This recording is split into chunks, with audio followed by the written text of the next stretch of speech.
Hey everybody, and welcome back to another Saturday night. I'm sorry to disappoint everybody, but Stefan would not let me resign this week because he doesn't want me to be bidding on the art tonight. So we just for a second here. Where's not let me resign this week? There we go. All right. So we have Mike Rooth, Karl Waller, and Sean Hill with us tonight. How's everybody doing tonight? Doing well. Yeah, doing good.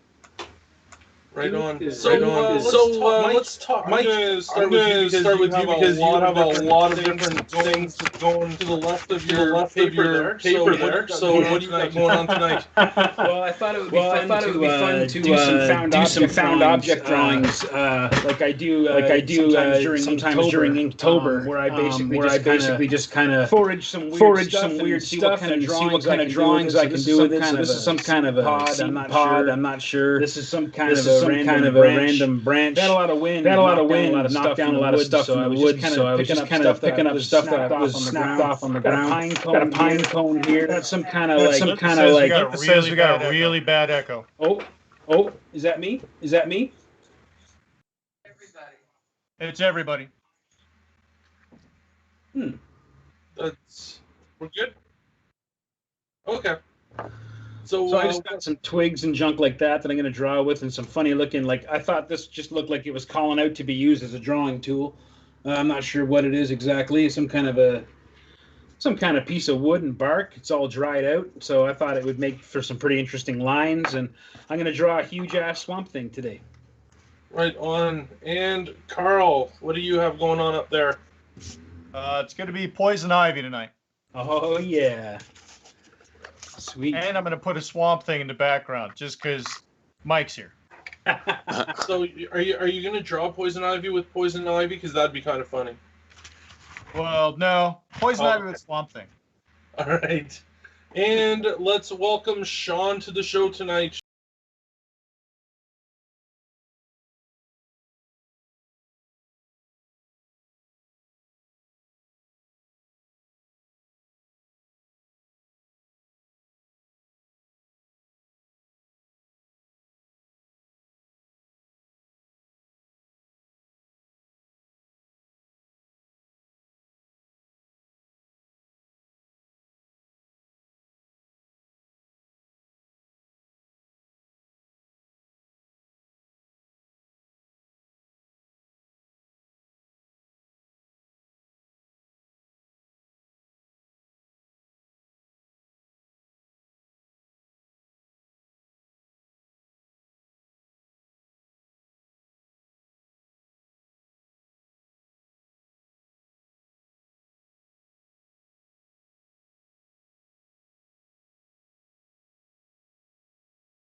Right, I'll just let everybody know that we're working on it. Okay. Okay. All right. Can everybody hear us? Good. We're good? All right. Sorry about that, Sean. Oh, no problem. Can you just kind of elaborate again on some of the points? Yeah. So I'm mostly an indie comics artist. Like that's been literally me for the past 8 years. No, maybe 9 years. I've been drawing comics now. It's it catches up to me. I sometimes forget, but some people may know me from like a book called Route 3 from Terminus Media. I might also be known for an issue of a book called Starfall. Right now, I'm working with David Walker on his imprint from Solid Comics. It's a Western book called The Hated. Absolutely love that book. I never thought I'd have that much fun drawing a Western, but it's just like, it's a dream. And more recently, I just started working with Marvel. And some people might know me in that, and to that degree, just because I did the Marvel live stream with Ken Lashley, because they were trying to push the Marvel Voices Legacy book back in February. So good people might know me from that. Very cool. Ken's a good guy. Yeah. Right. Well, welcome to the show tonight, Sean. It's gonna definitely get weird as the night goes on, and Stefan has some drinks. And for anybody that can see in the background, of course, tonight's episode is brought to you unofficially by Jerkface 9000. Send Justin free beer. That's what I'm going for. That's what I'm saying. I'm going for the free beer vibe here. All right. And I'm just going to get some stuff going here on the website, guys. And we'll let you fellas take the reins. Are you purposely dropping every other word, or are you talking to you? Yes, Justin. Oh. Right. I hear somebody's younging in the background. That is definitely my monster upstairs. Oh yeah, my wife just got my little one to sleep. I didn't think it was gonna happen. I was just like, man, he's really going. Like I wish I had that much energy. That's the one thing I envy about him, is that it's an immense amount of energy. It's like a little rechargeable battery. Non-stop. Mine was on the all damn day. He won't stop. You know how many comics I can get through if I had that much energy? Oh my god, it's so much. I would be the next Jack Kirby. I would be having books done in like a week. 4 books a month. That's right. I was like, I don't even think I said what I was saying. I don't even think I said who I was drawing. I'm drawing Solomon Grundy tonight. For everybody out in the audience. Solomon Grundy, born on a Monday. Love it. I love creepy urban legends, and he is definitely one of my favorites in comics. I think the first Solomon Grundy comic I had was one where he it's a Swamp Thing comic where he punches Swamp Thing into a pile of coleslaw, basically. It's just a crazy slugfest of him just pounding him into what amounts to about a cup of coleslaw. And, I don't remember the comic really well. I think I was about 9 or 10 when I first got it. But I mostly remember Solomon Grundy from the Super Friends cartoon and all that. Yeah, yeah. Great character though. He is. Love the character. I want to see him more in books. Yeah.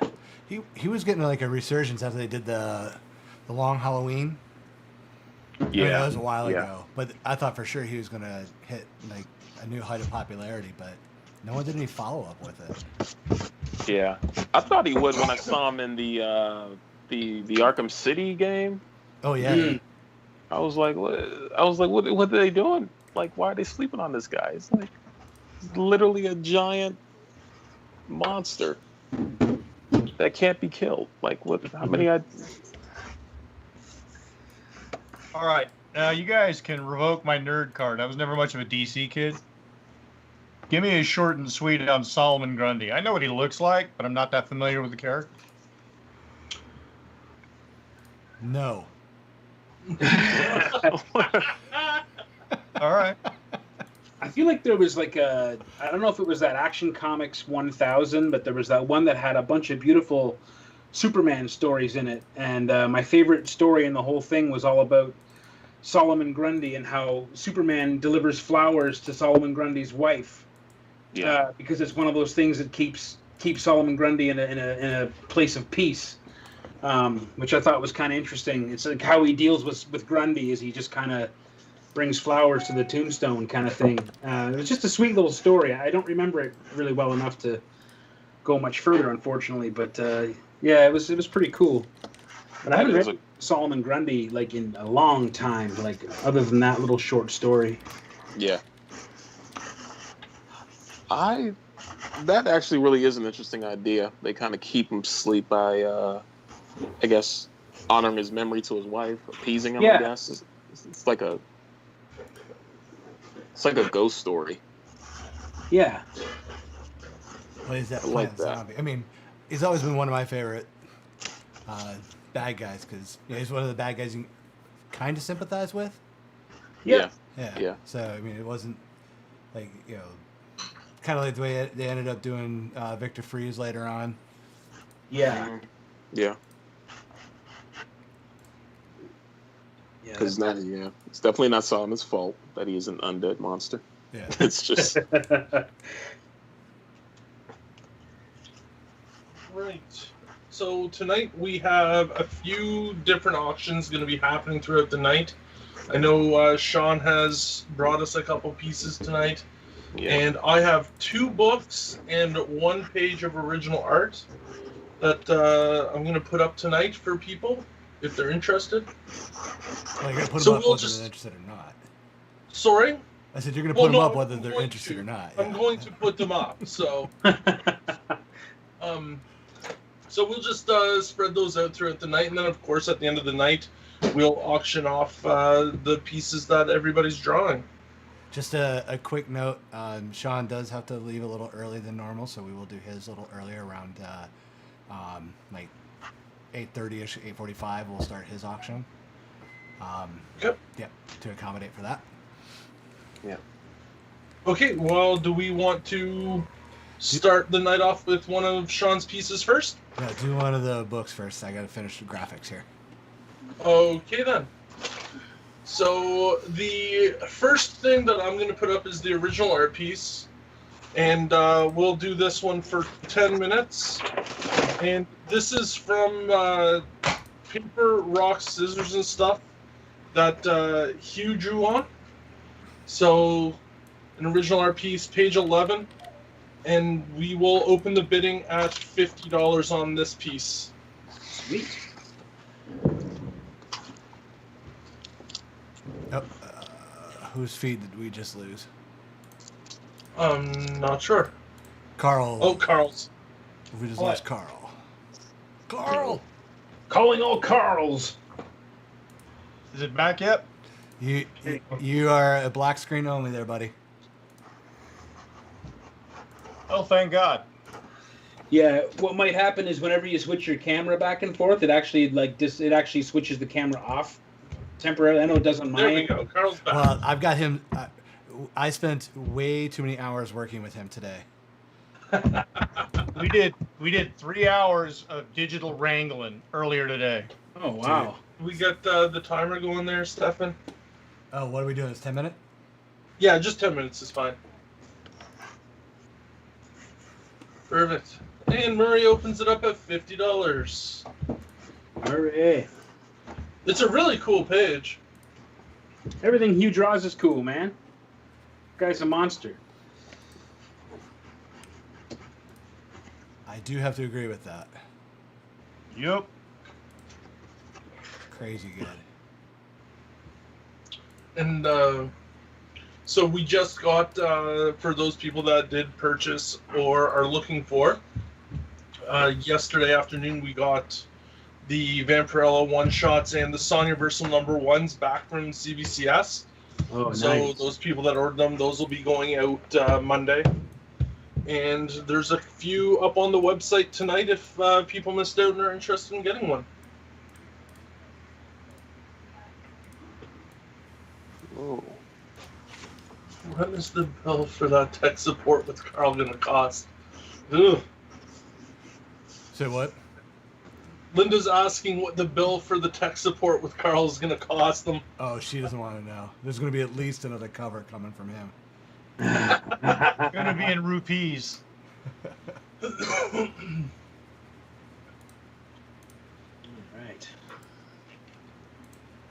So that cover for the Shield that you did, Karl, that's incredible, and Wesley colored that very well. Oh, he did a beautiful job. Yep. That was a very fast turnaround too, so we'll get those up and shown next week. All right. Yeah, I give Wesley a lot of shit. I gave him a hard time because it's a Liefeld book, and he jokingly said that he was going to color it with every single highlight possible in Photoshop because he was going to hit the awesome button. And then when he ran the colors past me first, they looked really beautiful and normal. I'm like, what the hell? Where's the awesome button? And we both finally determined that the awesome button disappeared in a Photoshop update. So it's Adobe's fault. They would do that. They would do that. Sounds like they'll probably reintroduce it in like a higher price subscription. Oh yeah. Yeah. Extra $20 a month for the awesome button, folks. Oh yeah. So, but we can't show that off tonight? I'm gonna wait a few more days until we have both of them to show off together. Darn it. Okay. Yeah, so it's Casey's fault, basically what he's trying to say. Yeah. Bastard. Rat bastard.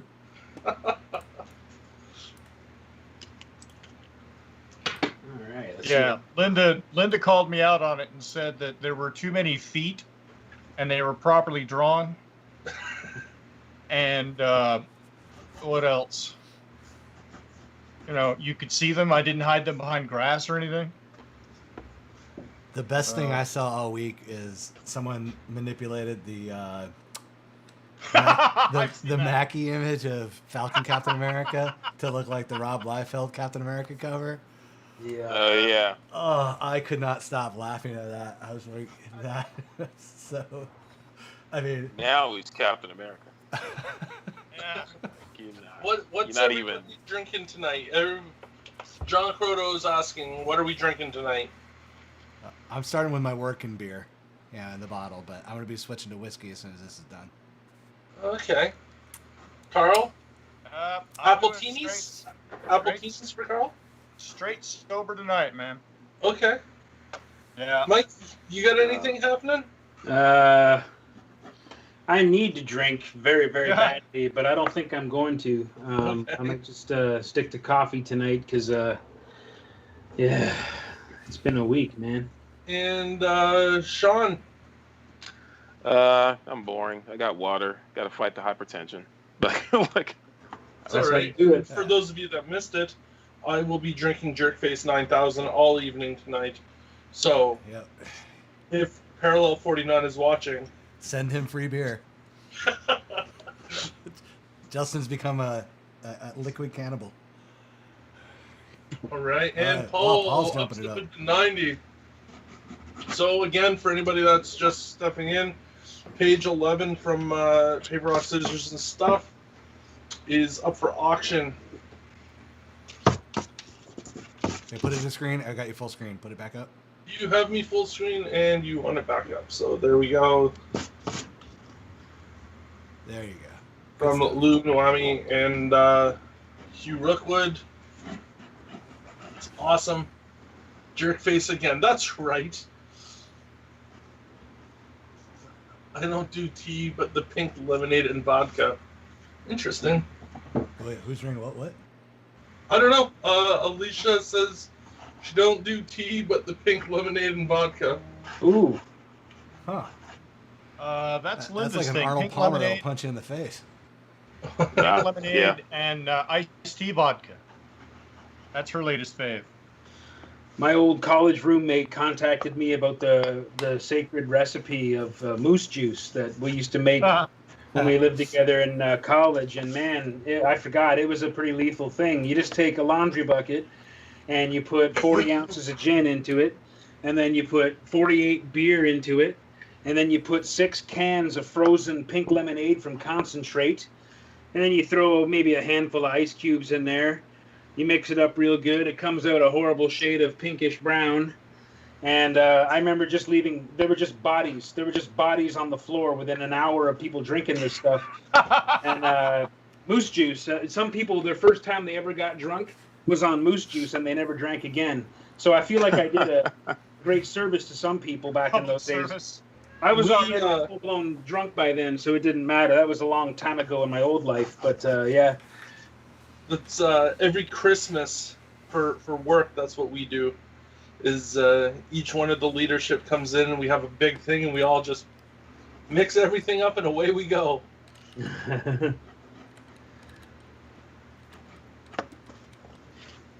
All right. And we are down to about 3 minutes and 10 seconds. And Paul is at $90. The term for that kind of college liquor was PJ. I don't know why. Purple Jesus, right?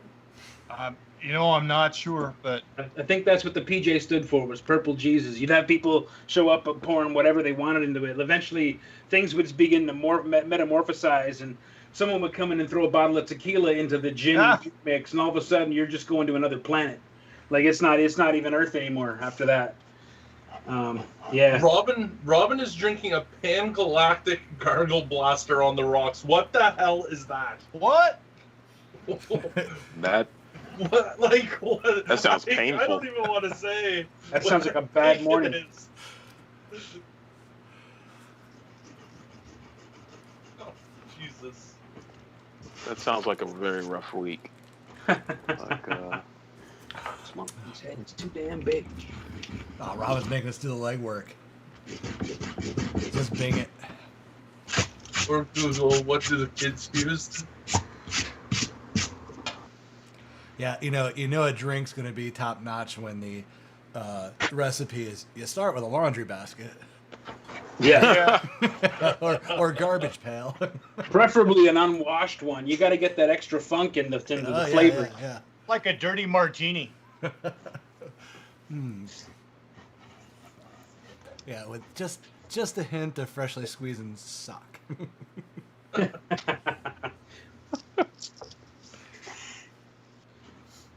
Murray, I use Bing because it says for my Xbox account with searches, because it pays for. The most searched for thing on Bing is Google. Yeah. Somebody Bing how I can ask Jeeves to open up Google for me. Oh, God. All right, we're down to under a minute. And Paul is the high bid at $90 for the paper, rock, scissors, and stuff.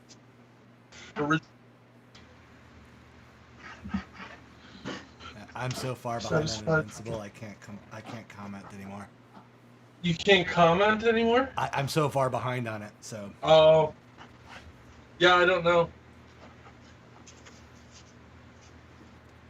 Yeah, I've been stuck watching just really random shit, mainly that Robin's told me about, so. All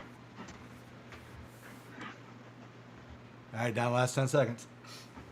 10 seconds. Yo. And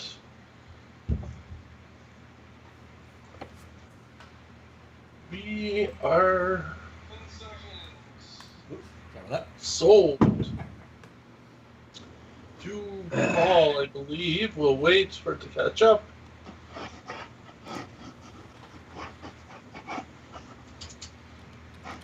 And sold to Paul. $90. Thank you, Paul. Awesome. Right on.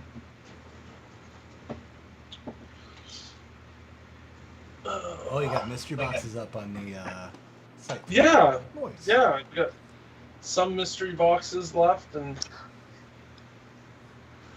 all sorts of fun stuff. Anything particular you want to point out? I'll throw it up on the website or on the. The big thing right now is we just got the Vampirellas and Sonya Versals back. Once we got some pre-sales up, we'll put them up there next week, hopefully. Well, all right then. What the hell is ICQ?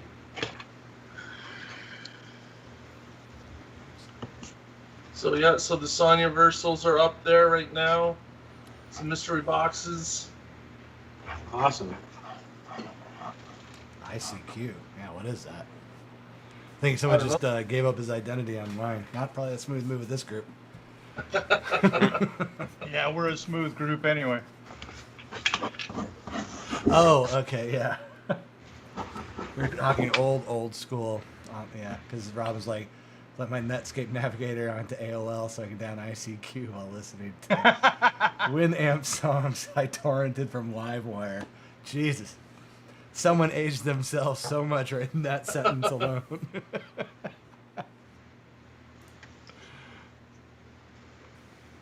I used to download like martial art movies from LiveWire. Just like. I'm not sure what this LimeWire is that you all speak of. Yeah, you do. You know exactly what LimeWire is. You of all people know what LimeWire is. So since this is being broadcast on them interwebs, I have no idea what it is that you are speaking of.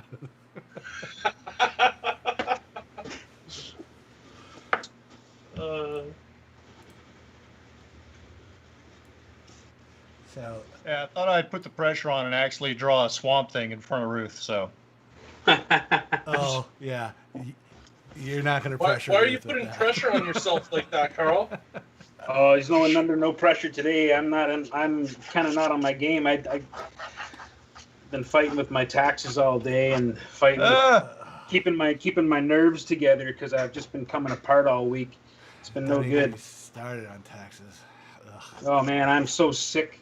I'm just like, anyway, yeah. It's not for creatives, man. It's just not for creatives. I just need like someone to do them for me because I don't do any of that kind of stuff well enough to. I'm just a catastrophe. I'm actually doing my last year's taxes, man. Like that's how brutal that is right now, and yeah, it's just a heavy weight, like a chain, and. I get to this point in the year where I just can't function. Like I just can't manage the stress around it, and it's horrible. Anyway, yeah, good times. Yeah, Danny asked, y'all have taxes in Canada? Yeah. Their taxes hurt more than they do here in the States. But yeah, our taxes are insane here. You get more in return for it, though. So. Well, in theory, yes. In theory. Yeah, I did mine, and one thing I didn't think about this year was the fact that there were no conventions. So I had zero travel and all those expenses to write off this year. I had zero write-offs this year too. I'm doomed. Like I yeah, I couldn't invent stuff at this point if I wanted to write off. It's horrible. Sorry, I was laughing at somebody else's comment, not yours.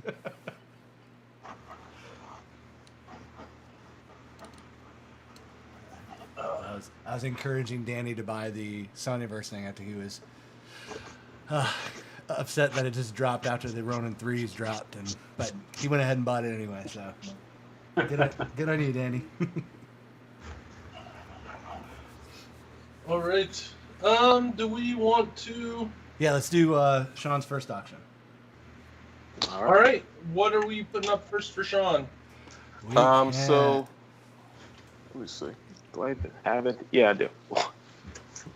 So, Sean, which one do you want to put up first? You want to put up the page or you want to put up the pinup? I'll do the pinup first. It's like it's right in front of me here.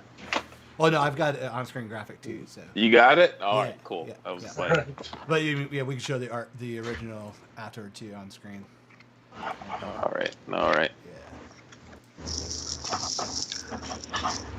So that is pinup of Blue Marvel, like one of my favorite Marvel superheroes. It's like a legit superhero. It's not like a mutant or an Avenger, even though an Avenger is primarily a superhero team. But and Monica Rambeau, who 2 years ago, probably nobody would have known of, but now, thanks to WandaVision. Oh, I know Monica. Yeah. Well, yeah, this is a very, very West Coast Avengers friendly crowd. Oh, good. Yeah, good. Yeah. Good. And then, of course, Next Wave, when that book came out. Oh my God, Next Wave is the best. Yep. So yeah, you're in a very friendly crowd when it comes to Monica Rambeau. All right, so we are going to open the bidding on this 11x17 original art at $100. So we'll put the timer up on the clock, and away we go. And it is started.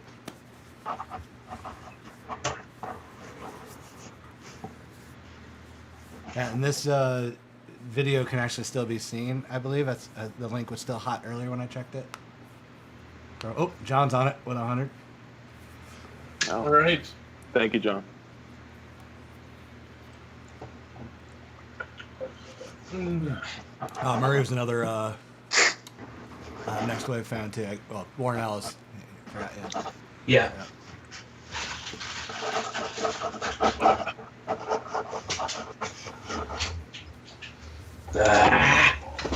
Uh-oh. Never good signs coming out of Mike. Oh, that's been all week. It's either that or whimpering. I don't know. We got some really good news from Image the other day, man, and some really good news yesterday from Image. So, and that's the thing. I'm actually really, really happy with that thing that led to the good news. Like, I'm really proud of that one. But just ever since then, ever since I handed that in, it's just been like a downhill tussle. It's been one of those kind of things. But yeah, I'm really stoked to share that one with you guys. Do I know about this one, or is this another yes, one? You do. Okay, all right. Because last week you guys were dropping fucking news left and right that I had zero clue of what was happening. I had someone message me with a spoiler going, "Congratulations on such and such book," and I'm like, "What are you talking about?" "Yeah, that cover that you did. Congratulations." I'm like, "What are you talking about?" "Well, there was that Adult Swim joke last week. It must be you must have got this gig that they were hinting at." I'm like, what are you talking about? And then he was just like, "Oh shit, did I just ruin that?" I'm like, maybe. I don't know.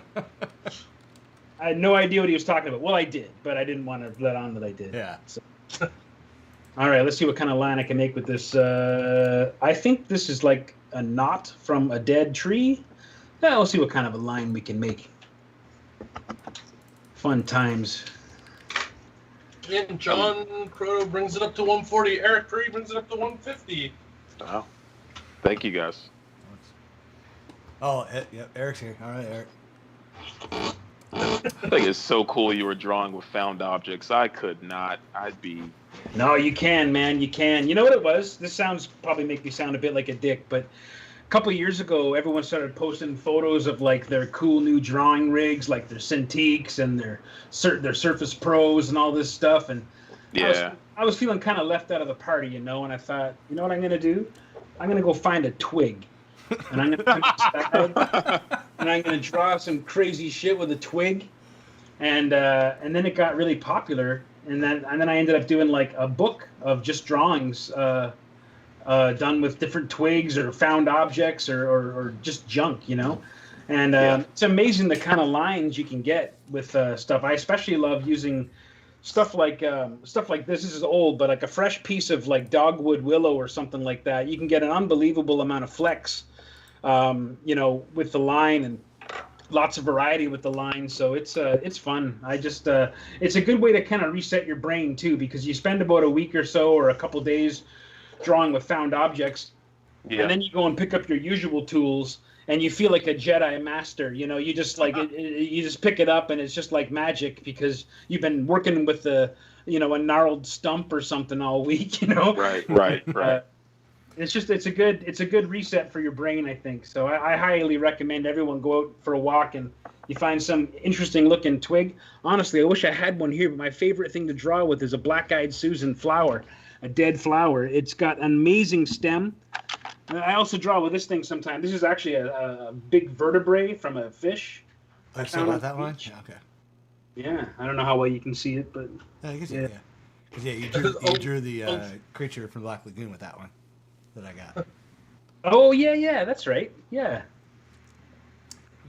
Alicia comes on and says, as Hugh would say, Mike for president, you're better with a stick than most artists are with their fancy shit. Nah. I would have to go with Robin's comment. It walks like a dick and quacks like a dick.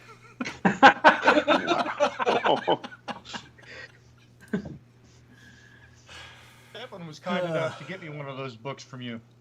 Oh, yeah. Julian, yes, Mike is drawing a Swamp Thing with a bunch of random forest objects. Yeah, I got some on burdock. an 18 by 24 page. Yeah, it's a big one. And if I got time, I'll throw some color on this too. But I'll use a brush for that. Cheater.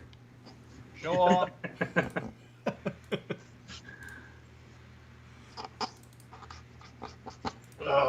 I'm feeling brave enough to grab a brush. We're at just under 5 minutes to go, and the high bid is Eric at 150. Thank you, Eric. Hey, Eric. Eric got some mail from me this week. Eric has some mail from me on his way right now. Yeah, I got a bunch of books from you today, or this week, Mike. That sweet alien cover that I forgot that I won. Oh yeah, right. So good, man. Thanks, man. I appreciate that. Yeah, I wish I had more of those alien blanks. They're. I mean, I didn't think I would enjoy drawing the on those black covers because they're kind of tricky and they literally just drink all of the light. They drink all the color. Like you can't really. It's hard to lay down any colors on it. Like even that kind of werebear looking xenomorph I did a couple weeks ago.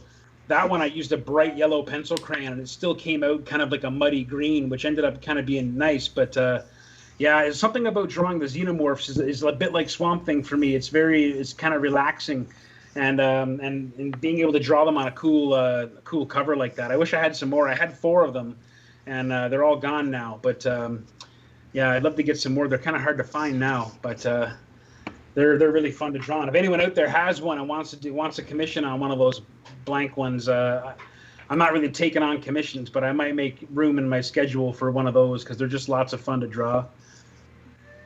Good for my brain. Good for my hypertension.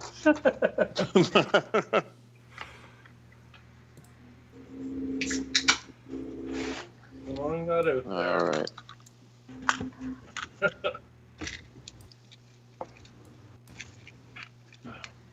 How many jerk faces have you hit now? Sorry? How many jerk faces have you hit tonight? Is that your 1, 2? That's my 3rd one. Oh, boy. I just want to see, when you start living up to the name.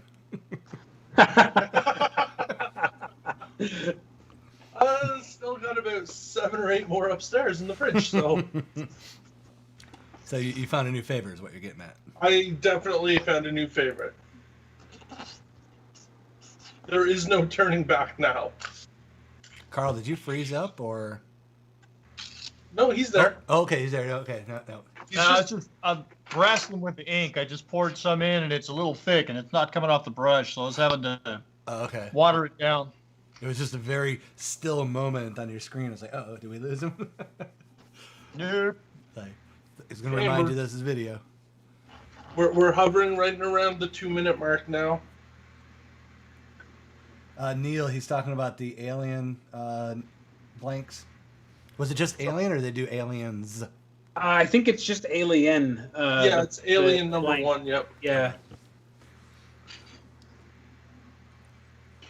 I didn't actually read it. I just draw on the covers because whenever I'm going to draw on a book, there's people out there that like to get them graded and stuff. So I don't ever like to abuse them or handle them too much. If I can. I mean, by the time I'm finished with it, it might not be a 9.8, but I will work very hard to try to get it as close to that as I can in most cases. Well, you want to know the fun thing, though, now? Is people that still want their, authentic slabs witnessed and everything, just grade it as art. Yeah. I mean, it's hard to get 9.8 sketch covers done in general. It's so hard. I've had a few. Troy's got a few of the alien blank. Oh, yeah? Really?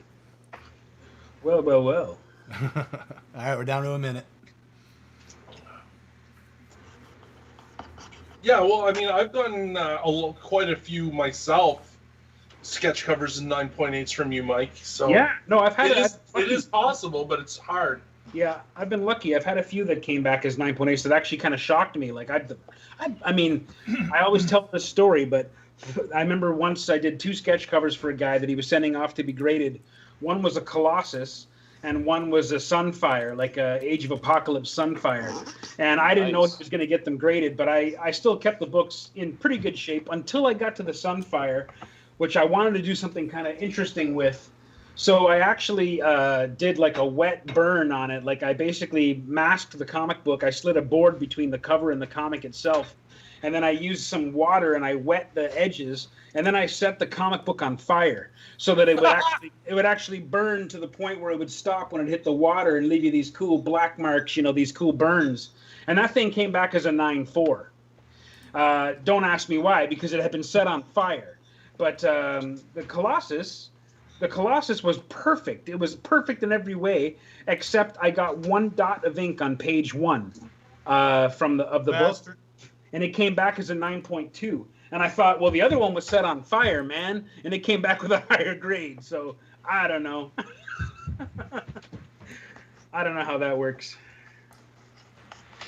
All right, so that auction is done, and Eric Perry is the winner at $150. Congratulations, Eric. Thank you. So where are you from, Sean, exactly?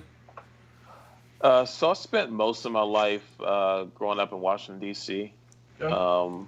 I live out in Alexandria, Virginia now. It's the popular thing to move out of the city and settle someplace quieter. But, yeah, like, Okay. I still, like, go to D.C. every single day, so it feels like nothing has really changed. But I just don't have to, like, live next to, like, I guess, like, it's not as convenient anymore because I don't live next to a metro station anymore. And I refuse to drive in that city. Yeah. I had to go up there last year to help a friend move. Oh, man. Yeah. Yeah, I'll never do that again. It's it's like the city hates cars. Like it's like it hates you for having one. It's like it just like I never like if you have a car there, it's like they will find ways to make money off of you. Yeah, I remember when I went up. Well, when I first met you, it was at Awesome Con. Yeah. And that was the worst experience I've ever had in a city with a rental car. I mean, I was so ready to just like light it on fire and just let the insurance take care of it because couldn't find a place to park it for under like $25 for half a day or something, And that would have saved the money. Yeah, I was saying that's on the yeah, you're right. But yeah, man, you couldn't do anything in that city without having to pay somebody something in order to get it done. Yeah. There's always like a weird stigma between like because when you're in DC, people from Maryland and Virginia always drive in it. And the Maryland drivers are used to a lot more space. So they drive a little bit more freer or wilder or what have you. But, and so they always get like hated on by like the native DC drivers. But it's like, it's not, I mean, you gotta look at it for what it is. Like you come into DC, they stop you every 5 minutes with a stoplight or... Yeah. You gotta go park, and next thing you know, the meter's broken, and you ask anybody around, it's been broken for 6 months. And, they still ticket you. Yeah. They ticket you for having the car there. They ticket you for noticing the meter was broken. Like, how dare you call us out on our mistakes? Like, geez. Man. So the paper bag over the meter trick doesn't work there, huh? No. They will take it off and be like, how dare you charge you for putting this bag on here. It's $200. Yeah, they'll hit you for littering. Yeah. It's... And I'm not sure if even other cities have like parking police in particular, but DC does. Like they were always out patrolling. Thankfully, a lot less nowadays. Because they want them all to just like stay at the headquarters and not go out as much. But the city's starting to open back up again. so it's gonna that's gonna be changing soon. Yeah, you gotta get that revenue stream going again. Hey, listen, man, I work in downtown Raleigh. Yeah. And they've been really chill about the ticketing until we're going to start opening up. But prior to that, you didn't have your meter paid. It was like the flying monkeys from Wizard of Oz. And the funny part was, I work for the state, right? Yeah. And everybody assumes that the state and the city are buddies. They're not. No. And man, they'll see a state car and they will run across the street and ticket the shit out of it. Because they know that my officers have to run up and, prostrate themselves in front of their boss because we got a ticket. Wow. Yeah. They don't cut us any slack on parking. Nothing. That's the cruddiest thing ever. That's like... I think they are, DC. I live in one of the most hoity-toity rich boy towns in Canada, and we have a parking meter out, a parking attendant, I guess, or a parking cop, who is lethal, like mean. Like we'll sit and wait in the bushes and like wait for someone to just get 10 feet from their car, and it's unbelievable. I'm right across the street, so I watch this guy operate, and it is something else. Like this guy just has it out for everybody, I guess. I don't know. It's pretty bad. Jeez. That guy needs a beer. Yeah. He's just mad because he didn't get to be a real cop, so he was just like taking it out on all the people who were parking, for 5 minutes. Maybe. Give it another 10 years, and they find out he's a serial killer like Dennis Reeder was in Kansas. Because that was his kind of gig, except he ran around. He was a city employee, and he ran around, and if your yard was an inch too high, he cited you. He was one of those too high. Oh. Yes. Wait, does he take out a ruler and like measure it and be like, I'm guessing, man. That was his gig. That's insane. So in between murdering families and shit, yeah. like it. That was his gig. I'm like, like I just want to imagine this legendary dick. Must be an award in hell or something. I don't know. It's just, he'll be there soon. He's still alive. We keep people like that alive. It's important. I don't know why. Is it important? No. No. So, Sean, what tool are you using to ink with there? Is that a pen or a brush? Yeah. So this is I'm being like real daring tonight, but it's a dip pen. Oh, it's neat. Okay. This is from the Kiritaki brand. It's just one of the manga nibs they sell. Nice. Yeah. And usually, like I do a lot of work digitally, so whenever I'm doing things like this, it's like gives me a chance to like get away from the screen and do something real. So whenever I do, I'm like super like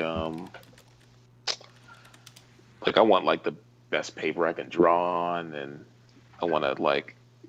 It's probably too much of me when I was younger, looking at other artists draw with like pens and nibs and stuff like that. So I guess that's why I like kind of gravitate towards it whenever I can do it. I think the inking changes for people once they realize they've been using the wrong paper for a long time. I get having people come to me so frustrated because they, their nib pen was cutting right through their paper, or it was soaking the paper if they tried to use a brush, and they were just so frustrated they'd give up after the first time. They'd buy all the nicest stuff, like, you'd got guys who've never inked before in their life, and they go out and they buy the most expensive sable brushes, and they have no idea how to treat them or how to use them, and right. So much of it is the problem is they're using the wrong paper. Like, the paper is just as equally important as whatever tool you're using to scratch on it. And yeah, I think when people realize that, it really changes the game for them.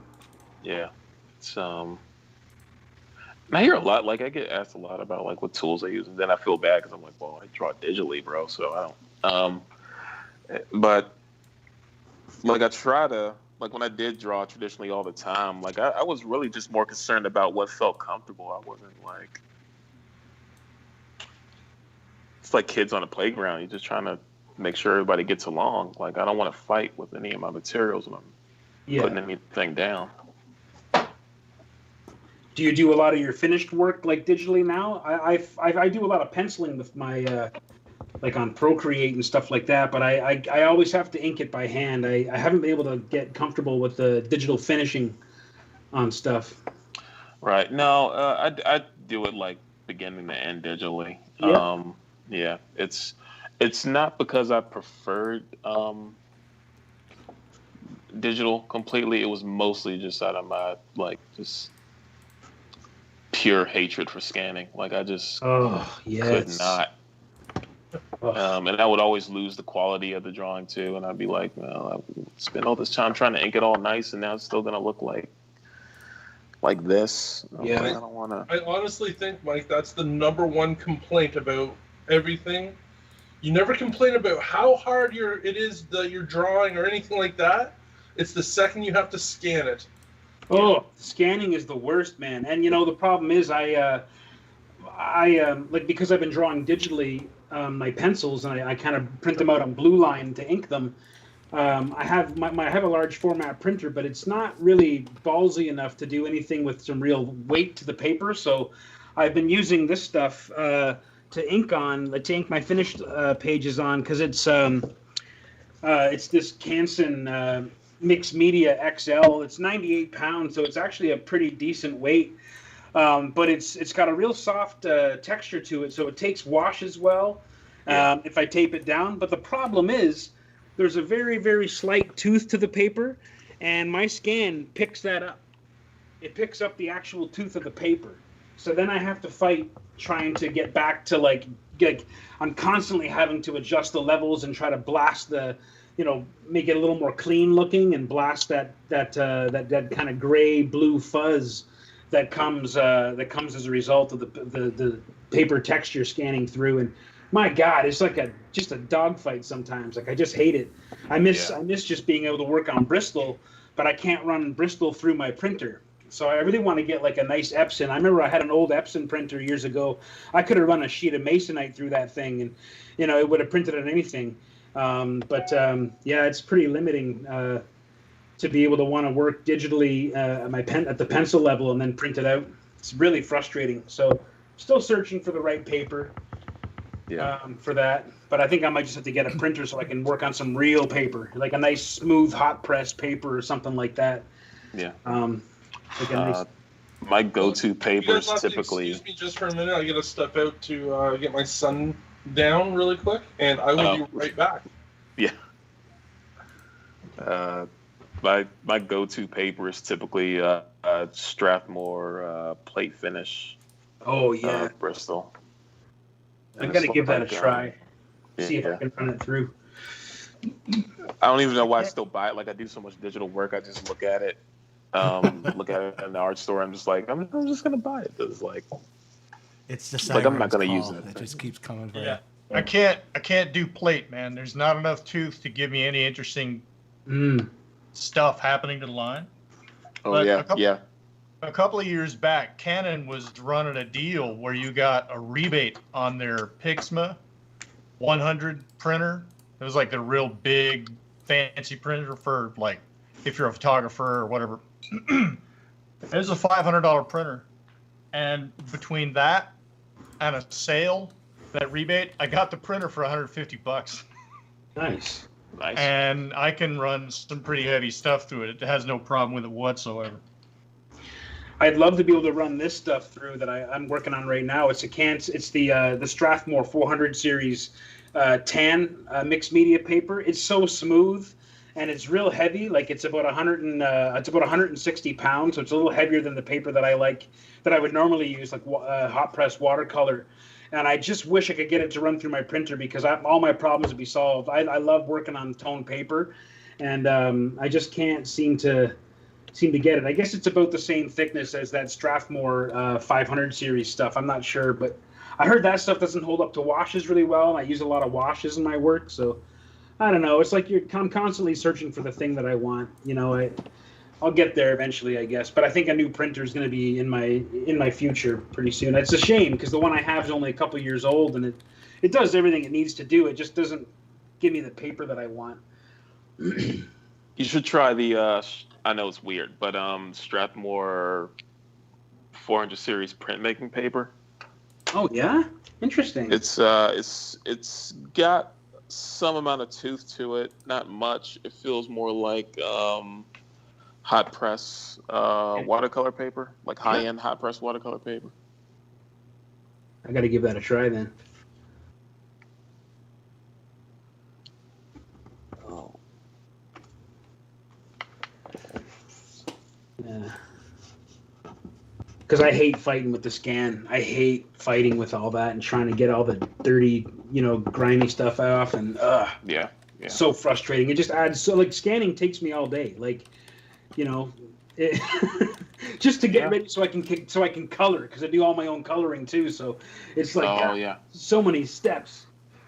It's I gave up scanning just because of just one all day session of just scanning. Like I got all the pages done, and I was like, okay, all I got to do is just scan it, right? And then I don't know why I was saving it for like the last bit, but it was literally me just scanning for like 5 hours straight. I was like, this is insane. I am never doing this again. I saw this video of Mark Brooks doing an X-Men page and completely in Photoshop. And I was just like, wait a minute. I was like, I'm just doing it in Photoshop. Like, what am I doing? I got Photoshop right here, For me, I just like having the physical proof that I did something that day, because I feel like there's a little bit of the resale aspect of the selling the final art too, but it's more to do with, I don't know. I worked digitally years ago, and I lost about a month of work because I'm just not a computer savvy person, and I destroyed a deadline, destroyed a business relationship, all because my computer failed. And I just pushed the computer away and said never again. And I picked up my brush. It was like that moment in Conan the Barbarian where, he's sitting there with his dad, and his dad pulls out the sword and says, not men, not women, not beasts can you trust? And he's like, but this you can trust, and that's kind of how I've been living my life since then. Every life lesson from Mike comes from a Conan parallel. Pretty much, yeah, pretty much. I forgot about that scene. Now I want to do that with my son. Weirdly, it's just. That scene is how Hugh and I bonded on a road trip. We were talking about Conan, and we both realized, that scene was just instrumental to our lives. And we were on our way to a show, and we had like this very almost tearful, emotional connection over Conan and that particular scene and how heavy it was. I don't even have kids, but it was still pretty heavy, that attachment to that.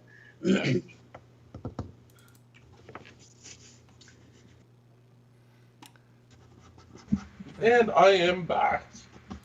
Ooh, stop the presses. Stop the presses. Oh, Wait, is my mic on? Whoops. Yeah, I heard you.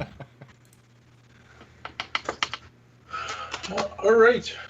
Well, now that I'm back, we'll get into our next auction of the night. Sure. So the next auction of the night is going to be a copy of Mike Rooth's Dodge #1, signed by Mike in a CBCS 9.8. And this is going to open up at $70. I don't even have one of those. That's awesome. You and me both, brother. You and me both. Pretty soon, me either. So, all right. So we'll start the timer. That's pretty cool, man. That you got that graded. That's awesome. That's the coolest and weirdest thing, is seeing your own stuff kind of graded and trapped in a lucite cage for its rest of its life. It's pretty cool. It will outlive you. It will. And currently, as it stands right now, that is the only 9.8 we have in stock. So, which means you got 4 back, right? Yeah. One for you, me, and Mike, right? Isn't that how it works? First 3 go to us, and then whatever's left we sell? No, you said that the people get first, and then us. Damn me, and always thinking about the people. You never get anywhere thinking about the people. You gotta what have the people ever done for you, Stefan? Yeah, damn it. Nothing. Damn it.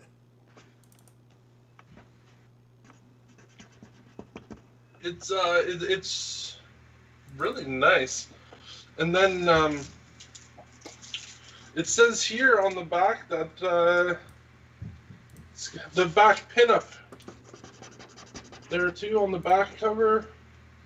So that's really nice as well. Yeah, that was going to be the cover, but because he doesn't turn into the bear in the first issue, we decided to hold off and just use it as a back cover thing instead. And then future down the road too, so it states here on the label it includes pinups by Casey Parsons, Sandy Carruthers, and Hugh Rookwood. Yeah, man. Hugh and Casey did crazy pieces for me. I actually got Casey's. Casey did this one for me, and it's in there. It's gorgeous. I got to get all these things framed on my. I'll pull it out of the plastic so you can see. Yeah, I love this piece that he did. Really nice painting.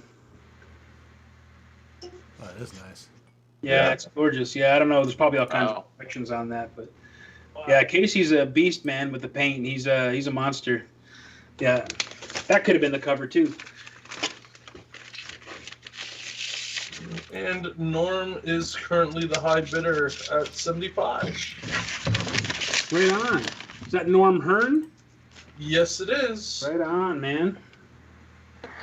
Norm is a good cat. Comic book shop owner, St. Catherine's, mostly comics.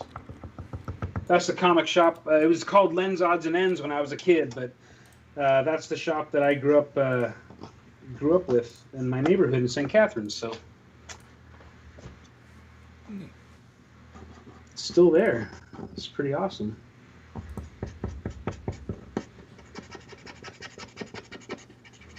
That's why all my comics aren't worth anything, because I used to go there with my, like 85 cents, and I'd try to get, 4 25-cent bin comics. I try to wheel and deal, and yeah. You gotta do what you can when you're a kid. Yeah.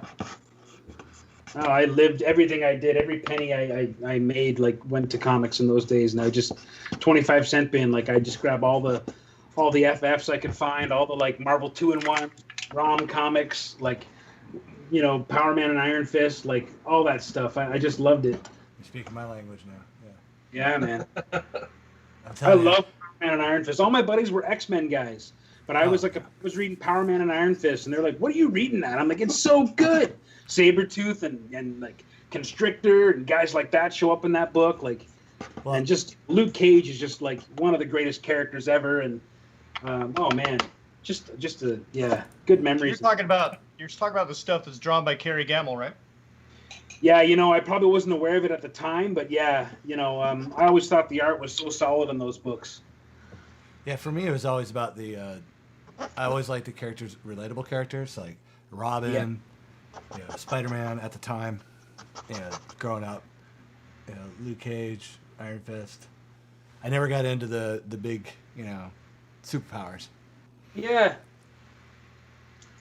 All right, let's see what kind of marks I can make with this. This is a burdock. You guys have ever seen? You ever had your pet come home covered in burrs? Mm-hmm. They actually hold a remarkable amount of ink, and they put on a pretty cool texture. So I'll start to add some tone now to this thing. I used to hate those things as a kid. Yeah. My cats got into these. I found them all over the floor. Oh no.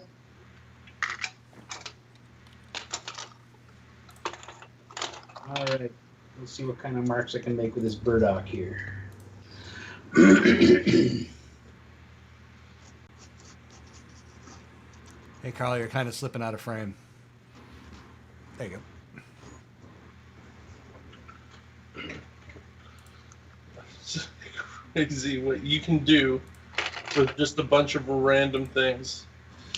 Yeah, it's fun, man. I hate seeing things go to waste. Like I don't have the space to be a proper hoarder, but I keep like all kinds of things. Well, I mean, here's an example. So for Easter, I think my parents gave me a Ferrero Rocher, gave Erica a Ferrero Rocher and the bunny, like the bunny-shaped Ferrero Rocher. Yeah. So I kept this because it's a palette. It's a paint palette. I mean, I got, 2, 4, 6, 8, 10, 12, 13 different colors I can put in this thing. And, So nothing.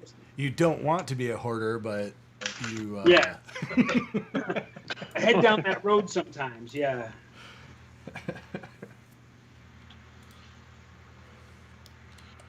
Right, and we're about 3.5 minutes left. And Norm is at 75 on Dodge number 1. Right on. If normally, I'll send him a raw copy of number 1 as well, so he can actually read it.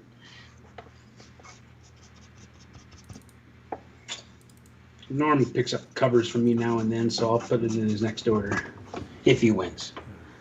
Maybe even if he doesn't win. We'll see. So, Sean, I have a question for you. Yes. How did you crack the Marvel nut? How did you get that first sweet gig with the Legacy? How'd that come about? So the funny thing is, like, it came really out of left field. Like, it's I had made contact with the talent scout over there, Ricky Purden, and some years ago at a New York Comic Con, and I thought I was decent back then. Looking back now, I'm like, oh no, you should have passed on this. But so I would just send stuff whenever I could. I always have the bad habit of overbooking myself with commission work and book assignments and stuff, and so I would just be like struggling always to get samples together for him. So I'd just be like, for years I was like, oh man, he's probably gonna think I'm forgetting about him. He's just like, who's this smart aleck kid? Think he's gonna snuff Marvel? And I just kind of fell out of the habit of sending stuff, and I would get feedback on things every now and again. But it's just kind of how the game is played. You just kind of keep sending stuff, keep letting them know that you're still doing comics and you're still improving and whatnot. And I thought, if I don't keep doing that, I'm probably just going to get forgotten. So I just kind of kept rolling with stuff, and it was just one random day. I got an email like from my website, and I thought, wow, this is a little weird. Saying it's from. It said literally in the subject line, draw something from Marvel. And at first, I thought it was some kind of spam. Yeah. I was like, oh. Yeah, draw the pirate. Yeah. I was like, what? I was like, what is this? And so I opened it up and I read it, and the first time it still didn't really hit me. I was just like, oh yeah, this is probably a scam. I don't know what's going on here. I'll take another look at it later when I have more time. And so I'm reading it later, and it's dropping like actual editor names. I'm like, wait a minute. Like, how did this happen? Huh. And so they had told me that they were doing the Marvel Voices Legacy book for Black History Month in February. Mm-hmm. And They wanted me to do something for them. They weren't sure what yet, but they were just hoping I could do like 4 or 5 pages for that anthology. And I was like, once I realized it was real, I was just like, hell yeah, yeah, make that happen. I was like, I'll be there like tomorrow, And so after immediately saying yes, they hit me back same day, Nice. and let me know that because it was really they were planning to do that like months in advance. Like I had no idea how like bigger publishers like that operate. Like I'm so used to working directly with a writer creator, and they're pretty much just pushing out their own stuff. So they were getting back to me a bit later, let me know they wanted me to do a Luke Cage short story with a writer named Hoche Anderson. Oh, and, wow. Yeah, I was surprised too. I was just like, Hoche Anderson, how? Like, so I had contacted Hoche because I was a huge fan already, but I didn't want to say anything. I was trying to play it cool. And he was still writing the story, and they were still figuring it out. And I was like, wow, like I think I'm gonna get this script late because they were still working out like I think like plot points and stuff like that.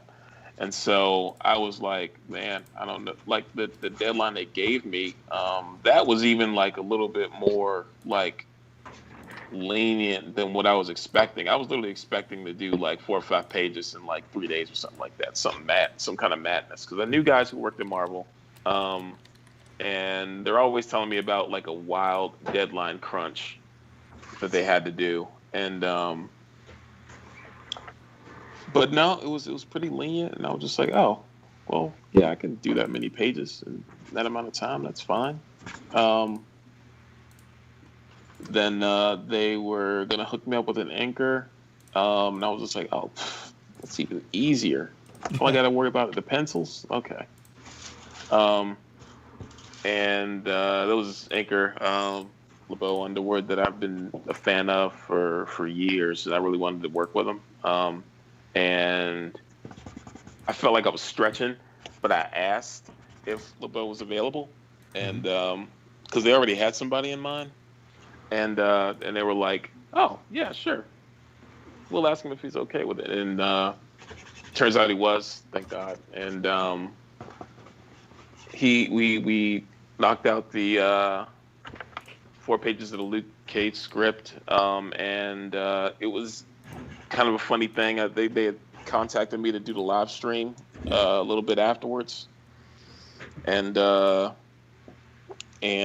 had Skyped with me and Ken Lashley because they wanted to do it along with me, and I was just like literally just marking out because Ken Lashley is literally on the Skype call with us, and I'm like, and he's drawing one of the covers to the book as well, and I've been a huge Ken Lashley fan for years. I stare at his unfinished drawings and pencils on his Facebook page, stalkerishly, like a stalker trying to learn and glean. And I had pretty much done the live stream nervously. And right before, it was a strange story because right before print, one of the editors, Sarah Brunstad, called me and told me, he was like, hey, I got good news and bad news. You're probably going to like this, but just want to talk to you first. So I was just like, okay. So I'm like real nervous. And I'm like, what's going to happen? Did I draw something wrong? What did I do? Did I draw Luke Cage's head funny? What's going on? So I had been told that it had gotten up to like the president, and they was going through the anthology, and they really liked the Luke Cage story. And they thought that, like, hey, this should be like, we should do something more with this. This should be like a one shot or a miniseries or something. So they were like, she called to just let me know to be like, okay, so it's going to be pulled for that reason, but we also just wanted to know if you're going to be available like in like next couple months to work on this thing. And I was just like, yeah. At first they were like, I'm like, am I going to be available? Like, yeah. like let me check my calendar. Yeah, I was like, let me check. Yes. Yeah. I was like, hey, look at that. I hate to cut you off real quick, but Justin needs to take control there. What, Justin? What? You had this look on your face. Auction. What? Oh no! I was just listening. Oh, I'm sorry. I thought you wanted to say something. I apologize. Didn't mean to cut you off. No. Neil won that auction at $80. Well, since we are talking about the book and the page, why don't we go ahead and do that auction then? All right. And this is from the Marvel's Voice Legacy #1. And while this is an artist proof, meaning that he drew it digitally, printed it out, one of a kind, Sean has agreed that he will do remarks on the banners that the protesters are holding. So it will be an original piece there, one of a kind. Sweet. So we're gonna go ahead and start the bidding on this one at 100 as well. Yeah. Excellent, and I'll get that timer going before I stop staring at the art. Oh, thank you. It's Well, I mean, I've been gushing about you all week. I'll stay it straight up because since Philip introduced you to me, I've been wanting to work with you, and I've pushed several editors that I've worked with and have known, and unfortunately with editors, it's kind of that they have their own little group of safe artists they feel like working with whenever something comes up. So, yeah. So trying to get them to jump, but I know for a fact that there's a couple of them, which I won't name, that are like, hey, how can I get in touch with Sean? So I'm like, sure. You're seeing all those posts now. So it's like in high school. You're never good looking to the high school, until you're starting to date somebody. Then all of a sudden you're good looking to everybody. I know. It's kind of how it was when I got married. Like, I didn't no one had a crush on me until I got married. And then I was like, what? I was like, where were you like 8 years ago? Get out of here. That was I guess a horrible little secret in the military. A lot of the young airmen would go off base, but they would wear a ring on their left hand. Yeah. Yeah, because no. Yeah, wow. Married and in the military. Oh yeah, that was sugar. Wow. Wow. Yep. Dirty little secret let out right there. Sorry, all my military brethren. Tiffany, you jumped 105. Stefan is out of the treehouse. I was so nervous doing that story. Like, I think I had worked at those thumbnails like literally 8 times. And just like kept hitting like roadblocks. It was like, I was so frustrated at first. I was like, how am I not getting through 4 pages? This is ridiculous, But eventually I cracked it. I just loosened up and, stopped being hard on myself about it. And I'm like, you could, Rob Liefeld doesn't draw feet. You'll be all right. Yeah, exactly. So. Mike, you're getting props from Neil on your background there. What'd you do? How did you make the background? What dead thing did you use for that? Oh, I think we lost Mike for a moment. He walked away. Awkward. Oh, I'll just be a sec. No worries, buddy. no worries, man.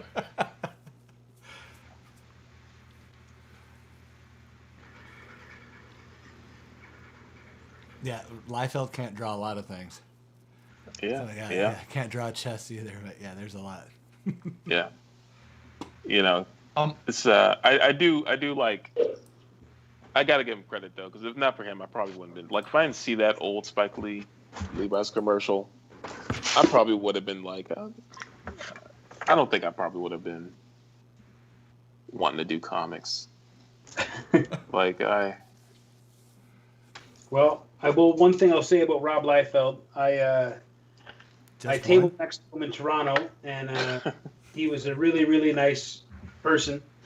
And you know, for as long as we've had an internet, we've had people throwing shit at Rob Liefeld for not being able to draw, and he's never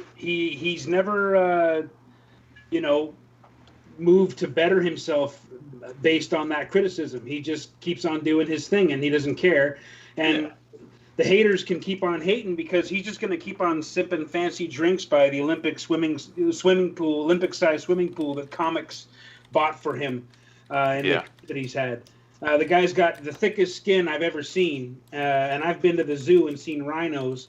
I've never seen him really crumble under anyone's criticism. So, whether you're a fan or not, the guy, I do have respect for the guy because he, you know, he's put up with a lot of shit. And in fact, there's a funny article. He found that website, the 40 terrible things about Rob Liefeld or whatever, 40 terrible drawings of Rob Liefeld. He thought it was about someone else at first. He didn't even know that he had that much hate waiting for him. Wow. So it was pretty crazy. I remember tabling next to him in Toronto, and people were coming and you know, getting their Deadpool book signed and all that stuff. And I wish I had taken a photograph. All I could do was do a drawing of it instead. But I did a drawing of his suitcase, which was open on the floor, and it was just a mountain of colorful Canadian bills from all day. People just throwing money at him for his squiggle on the book. And I've never seen a pile of money like that in my life. And he was kind and warm to everybody he talked to. Yeah. And I was honestly, because I went in there going, oh man, this is going to suck. I'm sitting next to Liefeld. Like, I'm not a fan of his work. Like, I don't really care. And I have to say, the guy as a man, as a person, kind of won me over. I still don't care for his work. But I was about to say, you throw that much money at me, I'll be, you know, cool and kind and not worry about anybody saying jack. Yeah. He, I don't know. I found him to be kind of a likable person, to be honest. I don't really care for his stuff. Like, yeah. Admittedly, I was a huge Youngblood fan when I was a kid. Like, when they were doing Rolling with the Image thing in Extreme Studios, you know, I was there for it. I was like, I didn't know anything about drawing anatomy so much back then. So I was just like, I was like, I don't care. He's got like giant shoulder pads and guns. I'm going for it, you know.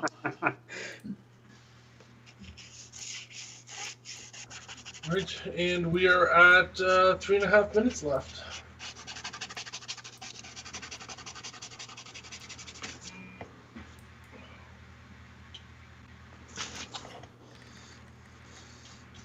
Those are all coming along very nice. Oh, thanks, man. Thank you. Yeah, they're looking really good. Yeah, not too shabby, guys. Not too shabby. For Arbor Day. What is Arbor Day? Arbor Day. Well, technically it's Arbor Day later because, you know, we're a day late. Oh, okay. Oh, Arbor Day is the last Friday of April. 29th, yeah. It was. It predates Earth Day. It's basically like Earth Day's grandma. Okay. The whole point of it was to get people to go out and plant a tree. Oh. And so the Arbor Day Foundation is all about, you know, basically replanting Earth. And it just wasn't as cool to say as Earth Day, apparently.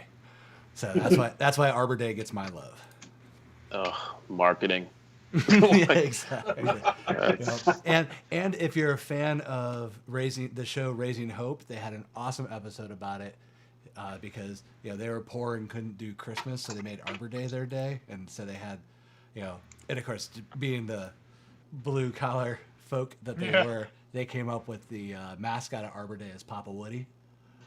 But I like that show. The dad would wear a ghillie suit and then come out with all these toys and stuff. But yeah, so Arbor Day is my my holiday of choice that I push. So since I decided to take control for once, I wrestled control away from you, Justin, for just enough to make this an Arbor Day special. This lecture on Arbor Day was brought to you by Jerkface 9. Exactly. Send him beer. So you want to show off? Oh wait, after this we'll do it. After this. We'll do it after this. Yeah. We'll give Karl his glory because he deserves it for this. And Wesley. Mostly. Yeah, I would rather have Wesley on here to show it off, but hey, whatever. What are we doing? We are going to show off. Just keep drawing. Just keep drawing. Don't worry about it. Just keep drawing. Just keep drawing. Okay. All right. Make the pretty pictures. I do that okay. I'm pretty good at it. So. Yeah, not too shabby. Yeah, thanks. Is that your word of the night, or words of the night? Not too shabby. Not too shabby. So. I think that's what we're getting at. That's looking pretty good, guys. Wow. I got my back to you while I'm drawing, so it's nice to turn around every so often and kind of get knocked over by what I'm seeing. Really I'm cool. The same way, man. I can't see shit. That's why I'm so quiet sometimes. Put your glasses back on. Yeah. Had Karl follow my full eyeballs instructions. The back of my head aren't working. The we are I at 30 seconds. Church of Arbor Day Saints. And nice. Eric Perry takes the 115. Eric Paris, all right. Yeah, what are we bidding on again? I'm sorry. We're the Luke Cage, Sean. Cage, right? Yeah. Thank you, Eric. Appreciate it. So who'd you say was the inker on that, Sean? Sorry? LeBeau Underwood. Oh. He's doing a book called Union for Marble right now. That's what he's typically working on. Oh, okay, cool. All right. Oh, Jeremy gets it in last second with 130. Right on. Congrats, Jeremy. Nice.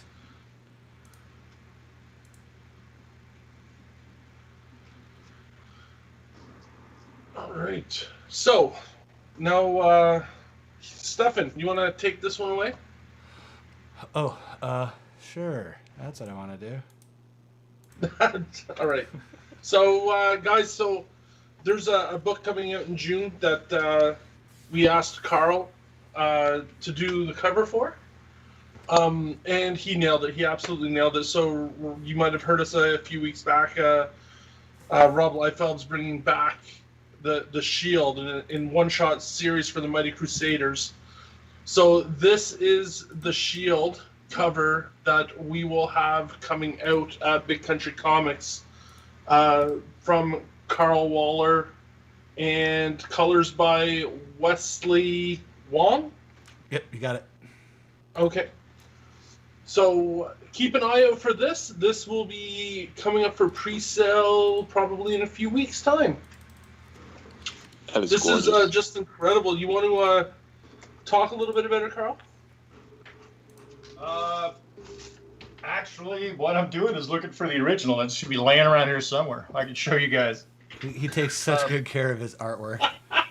Oh yeah, man. Yeah, it's got to be under this coffee mug or this, desk. Yeah, you would be appalled. Okay. Oh no, I saw your office today. It bothered me. You were too busy trying to do tech support. I wasn't going to give you that much grief. I needed you focused. But yeah, I have issues with your office. You'd have big issues with mine then. Yeah. You guys approached me about doing his cover, and Stefan said that you were going through the different covers that you were going to be handing out, and Justin and you said, "Oh, and this is the Shield by Liefeld," and Stefan goes, "Karl." Yeah. Karl does that one. Do you guys have any way to share those crazy the crazy early sketches of the cover that I saw before it went to that stage. Because I've seen progress shots throughout, but there were some early drawings which were so good in their own way. Like, I know that they were meant as kind of a joke, but they were so good. I was like, these covers could actually work. Like, these could actually work as like. I will dig those up when we start the pre-sale, and we'll do a slideshow of all the. They're I would progress throughout. yeah, of all the Karl take on Rob Liefeld covers. Yes. They were beautiful. And Mike, you were waxing so eloquent about what a nice guy Rob is. Now I feel like an asshole. No, I that's my job, is to make everyone feel like an asshole. But no. I'll be honest. I went in and I had to sit next to him. I was like, oh man, I'm gonna have 3 days next to Liefeld. How good's that gonna be? And you know what? We greeted each other warmly. We said farewell at the end of the show, but we didn't interact too much during the weekend. I just saw that guy was on his feet the whole time and shaking hands and just being a friendly dude at $80 a signature all weekend long. It was pretty rad, to so see you that. laughed, you cried, it became a part of you. Is that it? Sorta, yeah. He was very nice to my wife, so that always wins points with me. So. Nice. So Neil said a remark of an eyeball coming out of the helmet and sliding on the table would be badass. so a remark for that cover. That would be wicked. Yeah. All right, so we have Sean for about another 25 minutes. Is that correct? Yes. Though. Hold on. What's up? Yeah. Okay. I could probably push till 9:30, but it's. No, dude, if you got to bounce, it's cool. Like, so we set up for it. It's all right. Don't force yourself into something you can't do. Moment, guys. Yeah. Gotcha. But like I said, we've had many times where the art isn't finished and people know that. So so it's all good. So it's looking really. It's I feel like mine would be done by now if I didn't put like the 12 billion lines on everything. But, well, it's the 12 million lines on everything that's going to make it work. Because the hatching you're doing on the arms is just sick. That is awesome. Yeah, that's great. Thank you. Okay, I am going to make a quick little run. I'm going to keep you guys on quad screen. I'm going to go grab my drink. Okay. Right on. So Karl, again, thanks for that cover. It looks amazing, and we're going to have a double cover set for that with the second cover from Casey Parsons. So you'll be able to buy them single or buy the set, which is good. Mike, so for those of you that don't know, we're not going to show the covers yet, but Mike's cover for Department of Truth number 10 has been finalized, approved, and going to print. So it's one of my best covers, I think. It's an amazing cover. You know what I could do? Sorry? Check this out. No one will be able to tell what it is based off the sketch, but like all of my rough sketches for this thing, for all my covers, end up in this little thumb book I have, which is this little tiny little sketchbook. And I don't know how visible it will be. Let me see if I can hold it up to the camera here. Probably not. Yeah, that's good. Visible. That's good. Right there. That's the cover you're going to get. And that little scribble of... hold on. Try to get them laid on. There it is. That's good right there. That little scribble of marker, that's what the cover is. So it's going to be a hot selling book. So this is actually a team-up cover with us and our friends down at Royal Collectibles in New York. Yeah. So we've been talking about it for a while, and we both decided that, we want to go this. So there will be 2 covers for it, which is an interesting way of how we're going to do it. So yeah. Which book are we talking about? Department of Truth number 10. Oh, yeah. So good. So good. I was stoked because like when I saw the one option, I was like, oh man, I have no idea if that has anything to do with the story, but that's gonna be such a cool cover. Yeah, especially for remarkability. Oh yeah. And I was like, oh man, so many things. That's the other one that we're number 10. I don't know if you saw. Did you see the finished art on number 10? Yeah. 10's the other one. Yeah. Gotcha. Yeah, that one's dope too. Yeah. Thanks, man. Yeah. They're both. So the secret's out of the bag. Mike is doing a cover for Department of Truth number 11 as well. So, No one said the number. No one said the number. Except for Justin just now. Yeah. Oh, yeah. Yeah. That's all right. Whoopsie. It's pretty exciting, man. Yeah. It's a crazy book. I love that book.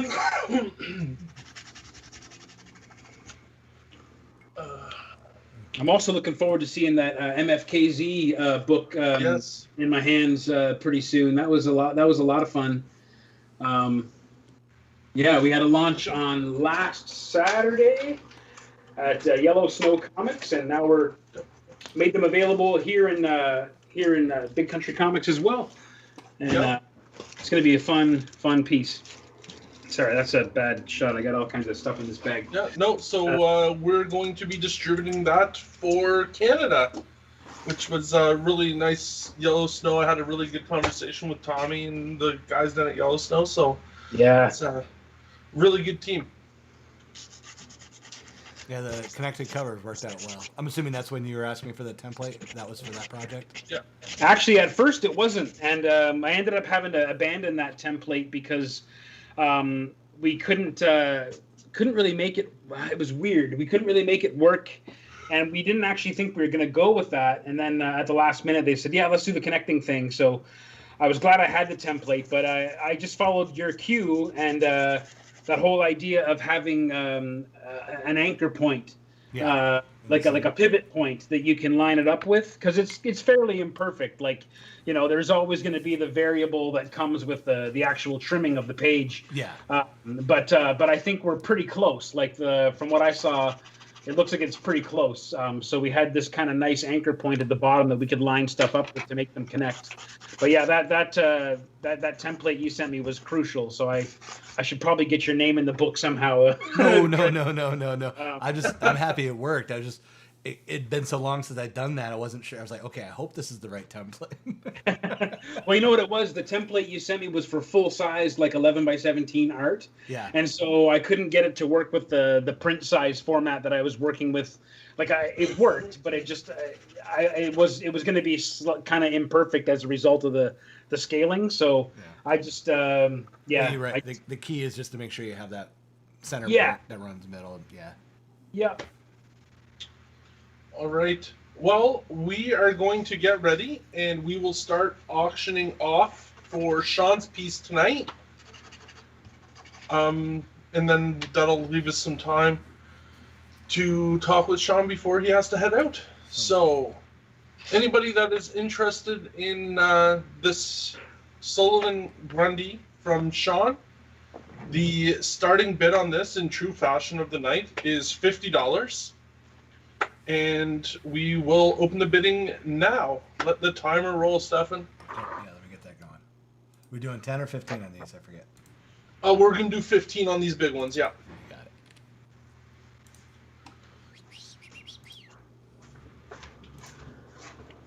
it. Sometimes I get lucky. And Eric jumps the bid to $150. Wow. Eric, way to do it, buddy. Eric doesn't mess around, man. No, he doesn't. Oh, Jay came in just in time to get that first auction going here. Oh, Deep River just jumped in. We got the Solomon Grundy piece going off. Nice. See if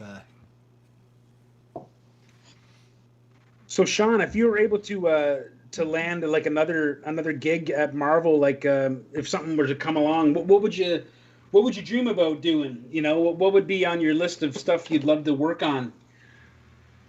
There's a couple things, but I'd really love if they just let me get my hands on Blue Marvel. Oh yeah. And also the Punisher. Oh, like cool. I would absolutely love drawing the Punisher. Yeah. I was a really big fan of the Garth Ennis run. He was just like that dude. He wasn't even a man. He was just like a force of nature. Like it was not even. That was with that Steve Dillon art, right? Yeah. So good. Well, It was like Karl always has the best reference when it comes to those stories of the Punisher. That's when he was just that raw nerve. Yeah. Yeah. And it's just I mean, complete and utter chaotic violence with just kind of pointed in the right direction. Yeah. Yeah, he's literally a weapon. Yeah. Like barely a person. Yeah. You know. See, for me, and it's kind of obscure, the quintessential Punisher artist for me is Jorge Zafino. Oh yeah. And Alicia is at 160. Yeah, that goes way back. Yeah. Yeah. Well, just to clarify, Garth Ennis wasn't the artist; he was the writer. Yes. Yeah. Yeah. Yeah, Zafino is unbelievable. Is it his son that also draws, who's also crazy good too? Yeah, his son's really good. Yeah, his Conan stuff is just out of control. I know. I think it was the Comic Mint did a Conan variant for issue 1 of the new Barbarian stuff from Marvel, and they used that Zafino piece, and it is just out of control. I just love it. Yeah, his work is extremely textural. I like that. I was going to be all fancy and draw with this seed pod, but it broke. So I'm going to just use this broken tip of it here. You should get your money back. Yeah, I know. Talk to the management. I'm going to go talk to the druids and tell them to make some sturdier plant life. Yeah, damn it, man. Damn druids. Ask them for their supervisor. That's right. Don't forget your receipt. That would be Karen the Barbarian. Yeah. I want you to go down to the Standing Stone, and I want you to get your manager out here right now. Don't forget your receipt. All of that right now. I'll wait. Go.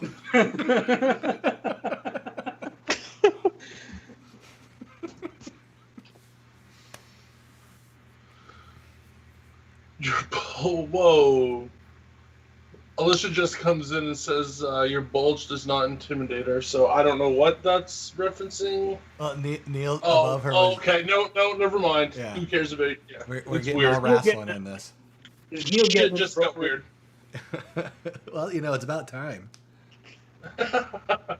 We're running a little late on the sketchiness step away tonight. For a minute, Stefan, I need to step away, so I'll be back in a minute, and enjoy my placeholder image for the next couple minutes. So thirsty. He's so thirsty for attention. Notice me. Hey, Karl. There you are. Hey, man. Hey, I found that cover. I actually had it safely tucked away in a portfolio because I didn't think we were going to be showing it. You still want me to put that on the desk for a second? Yeah. Oh, I actually got you full screen, so you do how you want to do it. And look at that. Look at the shirt, by the way. I've got that same shirt. Not it's like a lion, man. I have that shirt. Hello. Hold on. There's the pencils for it.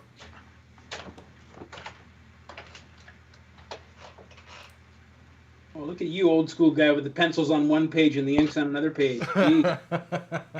I don't got time, man. I just got That's two things he can sell. That is gorgeous. That's out of control. Well, kind of not quite, man, because I'm doing this I tend to work on this at the day job, and I don't want anything to happen to the original paper, so this gives me plenty of fear-free drawing, and then I can scan it, print it on the Bristol, and there's the inks. So clean, so good. No burdock root was used in this drawing at all. Well, all right, and look, I got feet. See, feet. Well, you are hiding the one foot with the knee. It gets complex. And the other thing I would point out that's not Liefeld-esque is these are real guns. Yes. We had that conversation for sure because Yeah. we're not having. I was going to say there's a background there. Log with a handle. I mean, it's not just a toaster with a handle. Oh man, I was looking at the reference. I was looking at the stuff posted online, right? And I'm trying to make sure I get this guy's costume straight. And I'm like, damn it, he's not drawing the dude the same way from panel to panel. What in the? Oh wait, it's Rob. So yeah, there isn't the same image at all. And he doesn't know how to. This is supposed to be a tactical team that the Shield is beating up. And I'm going, okay, well, let's see, French anti-terrorist. That'll be a good kind of base model. And I'm like, oh, hey, Rob's having him fight bowling ball head men because he doesn't know how to draw actual helmets. They look like magic 8 balls. Oh, Robin's calling you out. He wants to know what guns. These are H&K MP5s, man. There you go, Robin. No, one suppressed. Don't question my boy Karl on his firearms. It makes me nuts when artists don't know firearms. I'm like, if you're to draw that, research it, figure out how they work. For me, it's the bow and arrow thing, but I get the same way with firearms. It's like the all 10 seconds it takes to Google and how to hold a bow and arrow. You guys would not believe. No one ever does. You guys would not believe how many texts I get from Stephen where he's like, look at this cover. Livid. And it's like a variant of Robin Hood Men in Tights, but wrong. Yeah. So. Guns are hard to draw, it's because they're hard to draw correctly. When I signed up to draw the Dodge comic, I was told that it was like a werewolf versus werebear kind of like slugfest, tooth and nail and claw and savagery in the wild open Siberian, woods. And instead it was like a lesson on how to draw all the guns from Vietnam and stuff like from the 80s, and like the main character carries around like a Russian RPD the whole time, which is like just a pain in the arse to draw, man. There's like a lot of ellipses, and it's a lot of like, it's got that Tommy gun kind of like, bullet. I don't even know what to call it, but it's it's a complex weapon with wood and just different places to hold it, and it's just a really it's slow. It's amazing how much something like that can slow the process down. Just stopping to draw a gun correctly, like. I got used to drawing so many like AK-47s on the page that you get into a rhythm, but it's a tricky thing to draw guns properly. My dad used to, and I'm paranoid because I have like, my dad used to always, if I try to draw the Punisher or something like that, or even like the old Western Ghost Rider or something like that, Dad would lean in and be like, that's a nice drawing, son, but shall I explain to you why that gun would never work? Maybe like an illustration of how that gun could never actually fire because of where you've got the firing pin and how that doesn't actually make sense. And I would just be like, I thought it looked pretty good, Dad. Jeez, and yeah. And well, it's interesting because once you know how they really operate, when you go to do sci-fi or something and you go to make up weapons, you make up better weapons. Well, sure, that makes absolute sense. Yeah, totally. You can give them the vibe that they should work. Yeah, and I'm always watching TV. We're watching a show, and a character's got a 1911, a 45 ACP, and he's pointing it at a dude, and the hammer's not back. Yeah. I'm like, that's not going to go off, right? And if you watch every scene in every movie, people whip out their gun, and they all magically click, and I don't know why. Yeah. Well, it's everything just goes click, like. What the fuck's going on? To me, the thing is chambering around always just my. Or they just change position, like they'll be pointing at one guy and then they'll point at the other person, and you'll hear a click. You'll hear like a something rolling or rattling inside. It's like, oh man, this is my favorite gun. This is my gun here. It's my bear gun. It's got. You can switch it to Eagle. Oh, the batteries are dead, but it's got sound effects. You can switch it to Loon, Eagle, Bear, or Jaguar. You realize, man, that thing is useless if the batteries are dead. What's wrong with you? I know. Well, it's a dollar store. I think I bought it 6 years ago. What's going to happen to your family when that bear comes through the window? Hey, Mike, Robin just said, daddy issues. There it is. Now we know why you're an artist. And that bear's looking for money for meth, okay? And your bear gun is not working. So I'm gonna lecture you, man. I wish it was working because it makes the greatest sound effects. It's awesome. Next week. Yeah. Oh no, 2 weeks. Mike won't be with. Mike's going to be with the competition next week. Oh, What? there's no competition. Yeah. There's no competition. Well, No, I'm throwing you under the bus right now because I know it's okay. Next week was supposed to be coaster to coaster, but we're having to postpone that for another week. I'll be yeah, back. because we're just going to do it that way. But Because Mike's a hoe. yeah, Yeah. but moving forward, I'm an illustrator, man. Yeah, it's Well, same thing. But yeah, moving forward, every third Saturday of the month will be coaster to coaster. So we can, Oh yeah. we've finally put it onto the schedule to a regular moment. So Once you go commercial, your ears chafe from your knees going past them. So yeah, I'm familiar. dude, some of my favorite and best paying work was the commercial stuff. Oh yeah. Yeah. All right, we are at 2.5 minutes left for the Solomon Grundy, and Alicia is still top bid at 160. Amazing. Wow. Yeah, I remember I did a little bit of work for Marvel in 2000 and 2002. In the kind of advertising department, I was working on billiard room products that actually had Marvel themes to them. So like Spider-Man pool table or Fantastic Four ping pong set, that kind of stuff. And I drew all kinds of stuff, but I couldn't believe how good the money was for what I was being asked to draw. And I was talking to guys who were drawing comics at the time for Marvel, and they were just kind of starting out, and the page rates were kind of low, I guess. I didn't know. I would have worked for free in those days. I was just so happy to be a part of anything. But I remember Shelley, I did this little Spider-Man that's going to be on a dart flight. And they're like, wow, that's cool. It's a Spider-Man head. How much did you get paid for that? I'm like, I think it paid like $600. And they're like, and it was literally like a Spider-Man head the size of a beer coaster that ended up getting kind of scanned and reduced down to fit on the end of a dart flight, And they were shocked at how much I was getting paid. And I think I got $3,000 to do a poster of Spider-Man playing pool against the Green Goblin. And this is like 2001, so $3,000 was like 6 months rent for me at the time. You know what I mean? Yeah. It was crazy. Yeah, I felt bad because I saw the guys actually working there and how poorly they were getting paid. And the commercial department gets paid way. I mean, because when I did like the Smallville stuff, my writing page rate was more than what artists were getting on a regular book for writing. Yeah. I remember when That's Steve how it Scott goes. did the little comic book that went in the real quick. Sorry to cut you off, Carl, but we're down to the last 30 seconds, so just want to make sure we remind everybody. 30 seconds left to go on the Solomon Grundy piece, and Eric Paris is at 175. And Neil asked how many jerk faces. Shut up.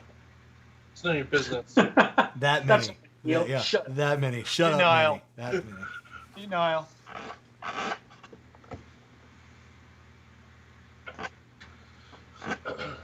See, I'm gonna have to tend towards the rights and swamp thing a bit more. Oh. Sorry. Alicia jumps in at 200. Whoa! Oh. Go, Alicia. She's not playing. Nope. Girl, serious. Let's see, and it's showing sold. Nope. She got it. Damn. Wow. And Alicia jumps in at 200. It's sold. Thank you, Alicia. Congrats. Awesome. This is going to be killer. Good one, Alicia. Yeah. Caught I was Eric saying, sleeping when there. Steve Scott- Boom. She pulled an Eric Snipe move there. Made a powerful enemy in Eric Paris.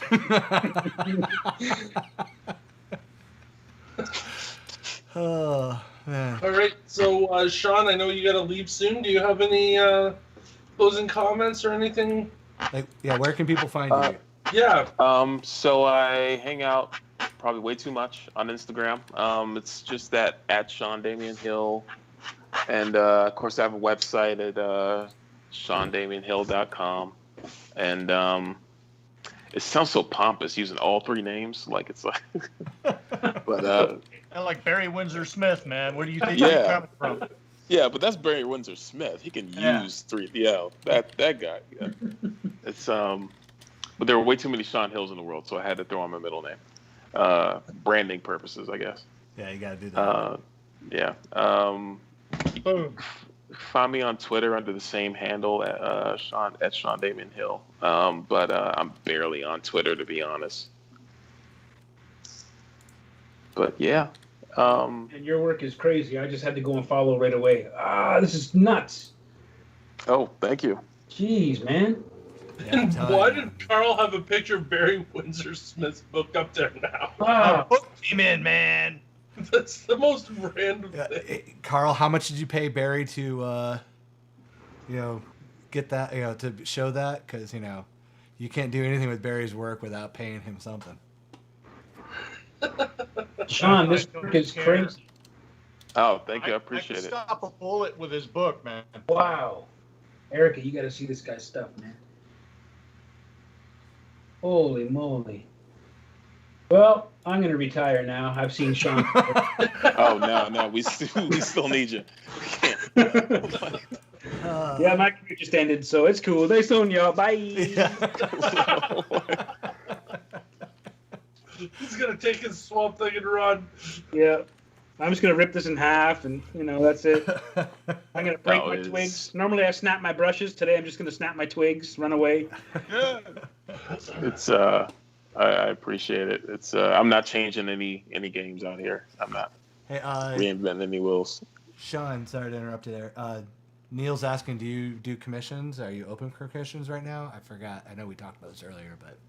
Yeah. Like typically covers and pinups, I'm always open for. Character design stuff, I can do that. But as far as like interior pages right now, I'm like way too booked up. No, yeah, most of the crowd here is like for the pinup and cover type stuff and blank books and stuff. Yeah. Yeah. Cool. So, what would be the best way for them to hit you up? Like through Facebook or IG? What would be the? Typically IG. Typically on Instagram. They can also just email me through my website, and which they can also find on my bio on Instagram. Okay.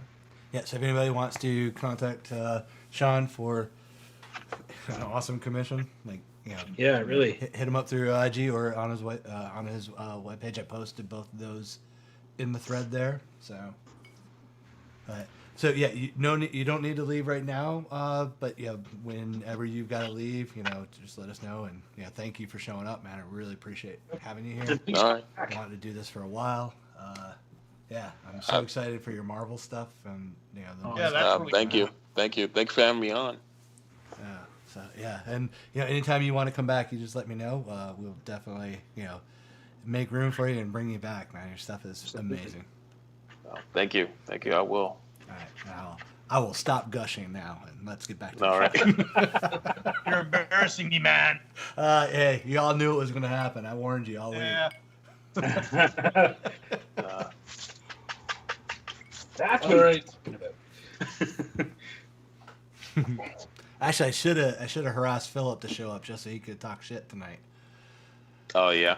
Yeah, we had him on. Was it 2 weeks ago that we had the shit show 2.0? Yeah, I think so. He's had the luck of being on the show both times where Justin couldn't be on it, so I was running it by myself. So it was the inmates running the asylum. No, I can Poor imagine. guy. I can imagine. And big fun was had, man. Don't believe him. Don't he believe killed it Steph. both nights though. Pretty Oh cool. yeah. His Wolfman poster, and then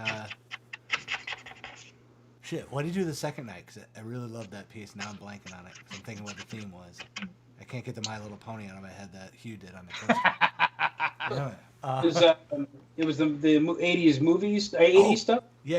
He of course he did Big Trouble in Little China. He did the storm. Yeah. Yeah, I remember that. Man, so much fun. So, yeah, everyone's giving me a lot of thanks again. So, cool. All right. we will move on to our last auction of the night, Stefan. Okay. So, our last auction of the night tonight is an incredible original cover, sketch cover, done by Hugh Rookwood. Oh, yeah. Okay. I know So that guy. this is a Captain Canuck Zero, and this is the Canadianized version that Hugh did, featuring Aurora Man, Dominion Jack, Northgard, Auric, Pitiful Human Lizard, and Captain Canuck. So this is a graded art CBCS. Okay, guys. So we are going to open the bidding on this piece at $100. Yeah, and this And is the we'll one I'm run out jealous for that 10 minutes. I can't bid on. Yeah. Nice piece, Hugh. If you're in the room, Hugh, a nice piece, man. That is like, Yeah, it's I incredible. love his wraparound covers. I got 2 Black Panthers from him and Spider-Man. Oh, I have a lot. Yeah, I've gotten a bunch. Well, my plan is once we announce fully the pound and everything, I want to get some blank wraparounds. I can't wait for him to do Scotty and Howie fighting the werewolves as a wraparound cover. I have that Donald Duck piece that he did. Yes. That's in my personal collection. So good.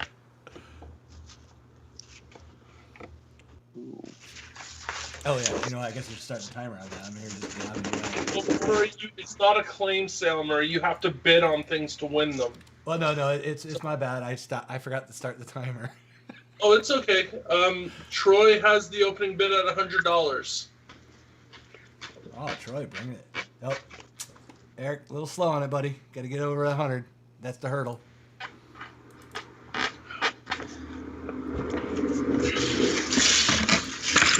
Man, the whiskey is good tonight. I am like really, for not actually having to be on the show and just running the show, I am a wreck at the moment.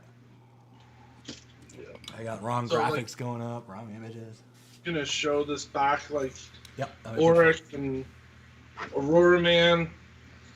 Yeah, you got These Jason are all Canadian characters. Yeah, Pitiful Human Lizard on there. One of the greatest from Jason Liu, who just landed a gig drawing Multiple Man at Marvel, which is a pretty big deal. Jason Liu is kind of like Toronto's favorite son, and he's just been climbing the ranks, man, and just doing amazing work. So nice. Yeah, it's pretty cool. Pitiful Human Lizard should be a TV show or a movie or something. It's such a great story. If you guys haven't checked it out, I'm sure you can get it I'm sure you can get it on Comixology or something like that, but it's really, really cool. Yeah, great character. And Eric jumps it up to 150. All right, he ain't playing now. He got sniped by Alicia. He's not. He's gonna put a lock on this one. Yep.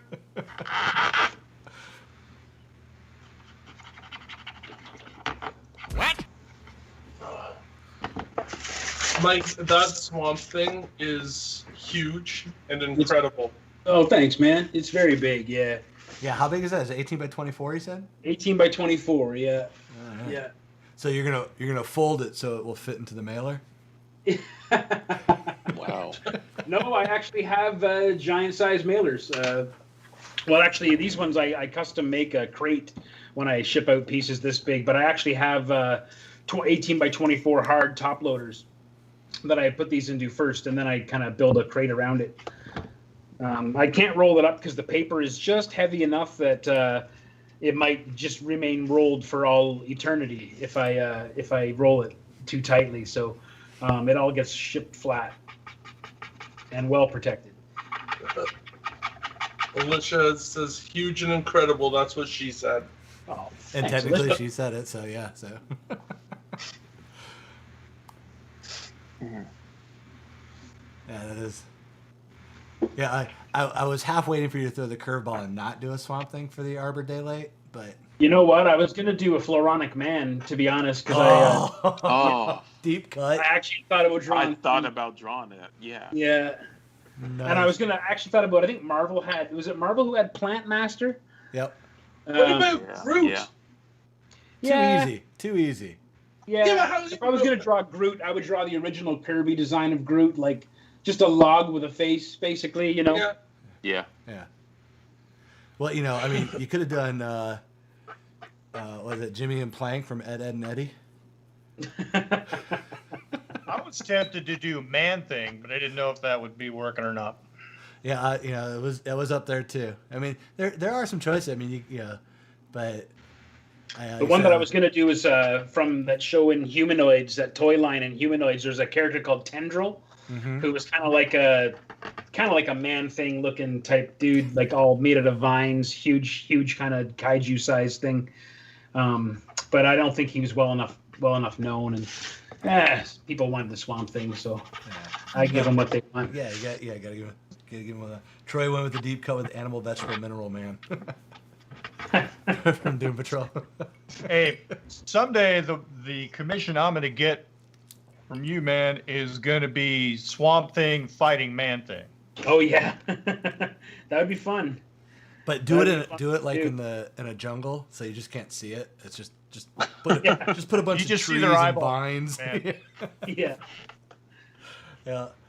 Oh, speaking of commissions, and I don't know if it's a spoiler, but the one that you're working on for Eric, are you able to show that yet or no? Who, me? Yeah, you. I don't want to say what it is or who it is and everything, but because again, I don't want to. Well, the shocker is it's a Marvel villain. No, wait, for Eric? Yeah. I don't know. Did you guys saw the Doctor Doom one, right? Yeah. All right. Yeah, and Eric posted that up too when he got it, that one was so cool. Yeah, I love that piece. He was really happy with it. I just didn't know if we were able to show progress on the new one. Well, hold on a second. I had to actually look up the character because I didn't realize they did that character. So, again, I'm just being vague enough to not be a spoiler because I don't know if Eric how Eric feels about his commissions being aired publicly. Me showing off his business? Yeah, exactly. Yeah. No. Hold on a moment. Eric's picked up some nice commissions too from my buddy Mike Berglund out in BC, who's been doing pretty awesome stuff. He got like a series. He got a Galactus, a Frost Giant, and a Crimson Dynamo, and a Kingpin. And the Kingpin's just out of control because he did it like a Daredevil cover, like actually had the old Daredevil masthead and stuff on top of it, and with the Kingpin on it. Yeah, I'm gonna. Or no, sorry. He had the Bloody Fist Daredevil, or was it the Kingpin? Which one did it? Because he did two of those. I wasn't sure which one. Well, if it's Eric, he got the Kingpin. Yeah. Yeah, I think Eric got the Kingpin. Yeah. But yeah, I'm gonna have to commission one from him because I keep losing the auctions. Yeah, he does some nice stuff, man. He's a guy that lost his job in the restaurant industry because of the lockdown up here, and after 16 years or so, he lost his job there and decided, I've been trying to be his cheerleader a little bit and try to show him, like, dude, you're very talented. Like, you got to get your stuff out there and show people because they would buy it. Like, people would love this stuff. And his interior pages are out of control. Like, if I had any say over it, I'd have him draw all my layouts for Dodge, and he'd just make my job so much easier. The guy's got a real. And the thing about Mike is he's one of those freak of natures that just taught himself how to draw. Like, just bought all the books and just went through the books, never went to school or anything. Just an unbelievable natural talent, and really good. What's that? I said, so he's one of those assholes then. Okay. Yeah, he's just so good. I'm like, it's not even fair. And he'll get an assignment to draw 6 pages for somebody, and like the next day he'll show me the 6 pages. Like, so what do you think? Are these coming along okay? And I'm like, you got all 6 of them laid out and done? And I mean, I'm talking like overhead shots with like 15 cars and a crash and like people surrounding the building and like superhero on the rooftop kind of stuff. Yeah. And it's just like perspectively like perfect. And I'm like, God damn it. Like, that would be a week of me hiding under the blankets and wishing I was dead. He just bangs it out in 3 hours like it's no big deal. It's just unbelievable. Yeah, so I posted he's got some open commissions. I'm going to see if I can grab one because, again, like I said, I like getting the auctions just because it's fun because usually it's like a character I don't think of, and I'm like, oh, yeah, that'd be cool to have. Yeah. I think I'll have him do it with Guy Gardner just to add. Oh, yeah. He'll do a beautiful job, man. He's really, really good. So, Karl, I'm sorry. You were about to show. Oh, okay, there it is. What am I looking at there? Yeah. Oh, now it's a goblin, yeah? Yeah. But like I said, I didn't realize they were doing a. Oh, that's gorgeous. The red goblin. I didn't realize there was a red goblin. So. Yes, yeah, because Norman Osborn's back again somehow again. Of course, you give him the most perfect death in comics, but it's for sure. Why not bring him back 5 times? Yeah, well, it's comics. Yeah, I know, but there was a rule. Well, no, I'm saying deaths are no longer permanent after the 80s. I know. There you go. Yeah. So I'm going to do this, and I'm going to do there's going to be this crazy forced perspective of a city below them, right? Here's your horizon line. Mm-hmm. Nice. So, someone's using his new arches. That's right. Just waiting for an excuse, eh? Yeah. Damn straight. Yeah. He showed off his arches, and Eric was like, "Here, let me pay you money to use them." Yeah. Good man, Eric. Actually, good man. The most fun I'm having is designing the goblins, ride. Yeah. Oh yeah. Hey, I'm gonna cut you off real quick, Karl. Sorry. All right. Yeah, we're at about a minute to go on the Captain Canuck #0 commission piece from Hugh with Canadian superhero indie characters. Nice. So, Aurora Man, Dominion Jack, Northgard, Auric, Pitiful Human Lizard, and Captain Canuck on there. Very cool. It is a very cool piece. But yeah, Karl, that was a cool. Actually, yeah, I love the positioning of the goblin on it.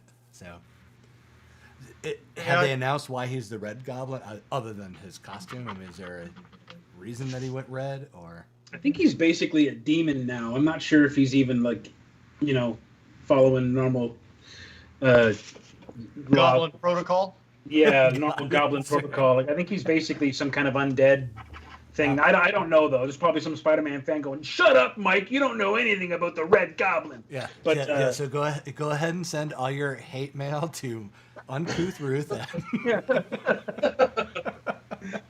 No, he's a cool-looking sold. Character. Nice. I've drawn him once before on a sketch cover. Oh. All right, guys, I gotta head out. All right, Sean, thank you very much. Have fun, man. It's been a pleasure. Thank you. That's where it is so far. If you can see it. It looks so good. Thank you. Dude. Out of control. I appreciate it. Thanks for having me, guys. No problem, man. Like I said, anytime you want to come back, you just let me know, and we'll. And thanks again, Sean. All right. Thank you very much for joining us. Thank you. Thank you. Take care, buddy. It's amazing. Take care. Yeah, be good, man. Bye-bye.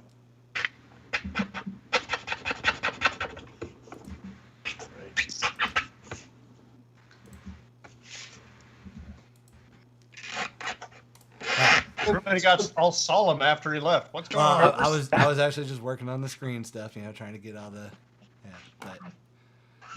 and I was mere moments away from gushing again, so I figured, I better dial it back. Yeah. That's a heck of a right there. Wow. Oh man, stupid amount of talent, man. It's just awesome. All right, so the Canuck sold. Yeah, it sold for $150. All right. And you can come on screen now, Stefan. You don't got to be shy. Oh no, I brought myself back. I'm working on it. Part of one of the things I was working on. Oh, okay. Gotta give me a moment.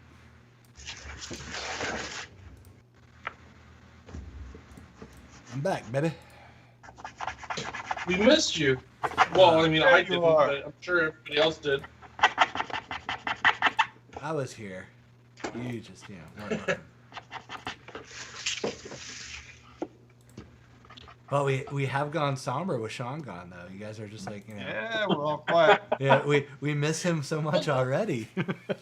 He's left the building. Man, there are bits of burdock everywhere around here, man. It's going to be That's perfect. Yeah, it's going to be real good for my cats, I'm sure. I gotta have to sort that out. Oh, yeah, no. Get the vacuum going when I'm done this.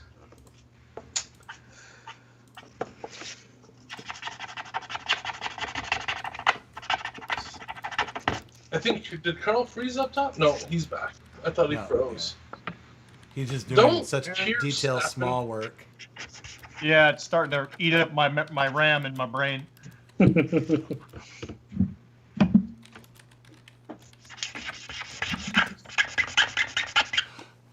Sorry about this. While I'm doing it, I keep looking at it going, oh, I'm going to have all this little white touch-up to do here. Shit. So what are you making all the squeaky noises with there, Mike? So this is whatever that kind of seed pod thing was that I was drawing with. I'm actually going to switch over and draw with something a little sharper, get a little more fine detail in. Mm-hmm. But I haven't used all the different things that I pulled out. I kind of wanted to... Yeah, I'm going to try this ugly-looking bastard here, see what kind of line I can get with that. Oh, my. Yeah, I don't even know what this is, but... Oh, yeah, I'll get a little fine line with that. That's all right. Alicia's asking, are you recycling those jerk can faces? Jerk face cans. No. Whiskey good tonight. Well, Alicia's concerned, man. All right? And I'm going to be a jerk.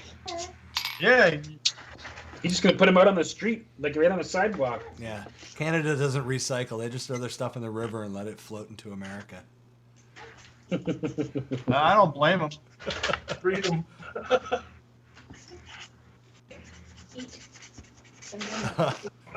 Actually, Neil wants you to make a frame with all of them. With all the pieces of junk? No, with all the cans of jerk face. Cans.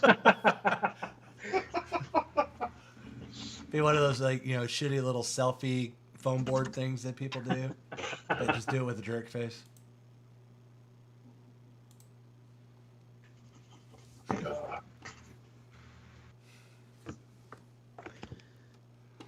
Chirp, chirp, chirp, chirp, chirp. It's Arbor Day later. I'm concerned about the environment. She's not wrong. That's a yesterday problem. It's a today problem. You said it was later. It's a future problem. Is that Alicia being concerned? Yes. Our voice of reason. So she's sitting there looking at us like Chief Ironhorse with that big tear in her eye, like in the old commercials.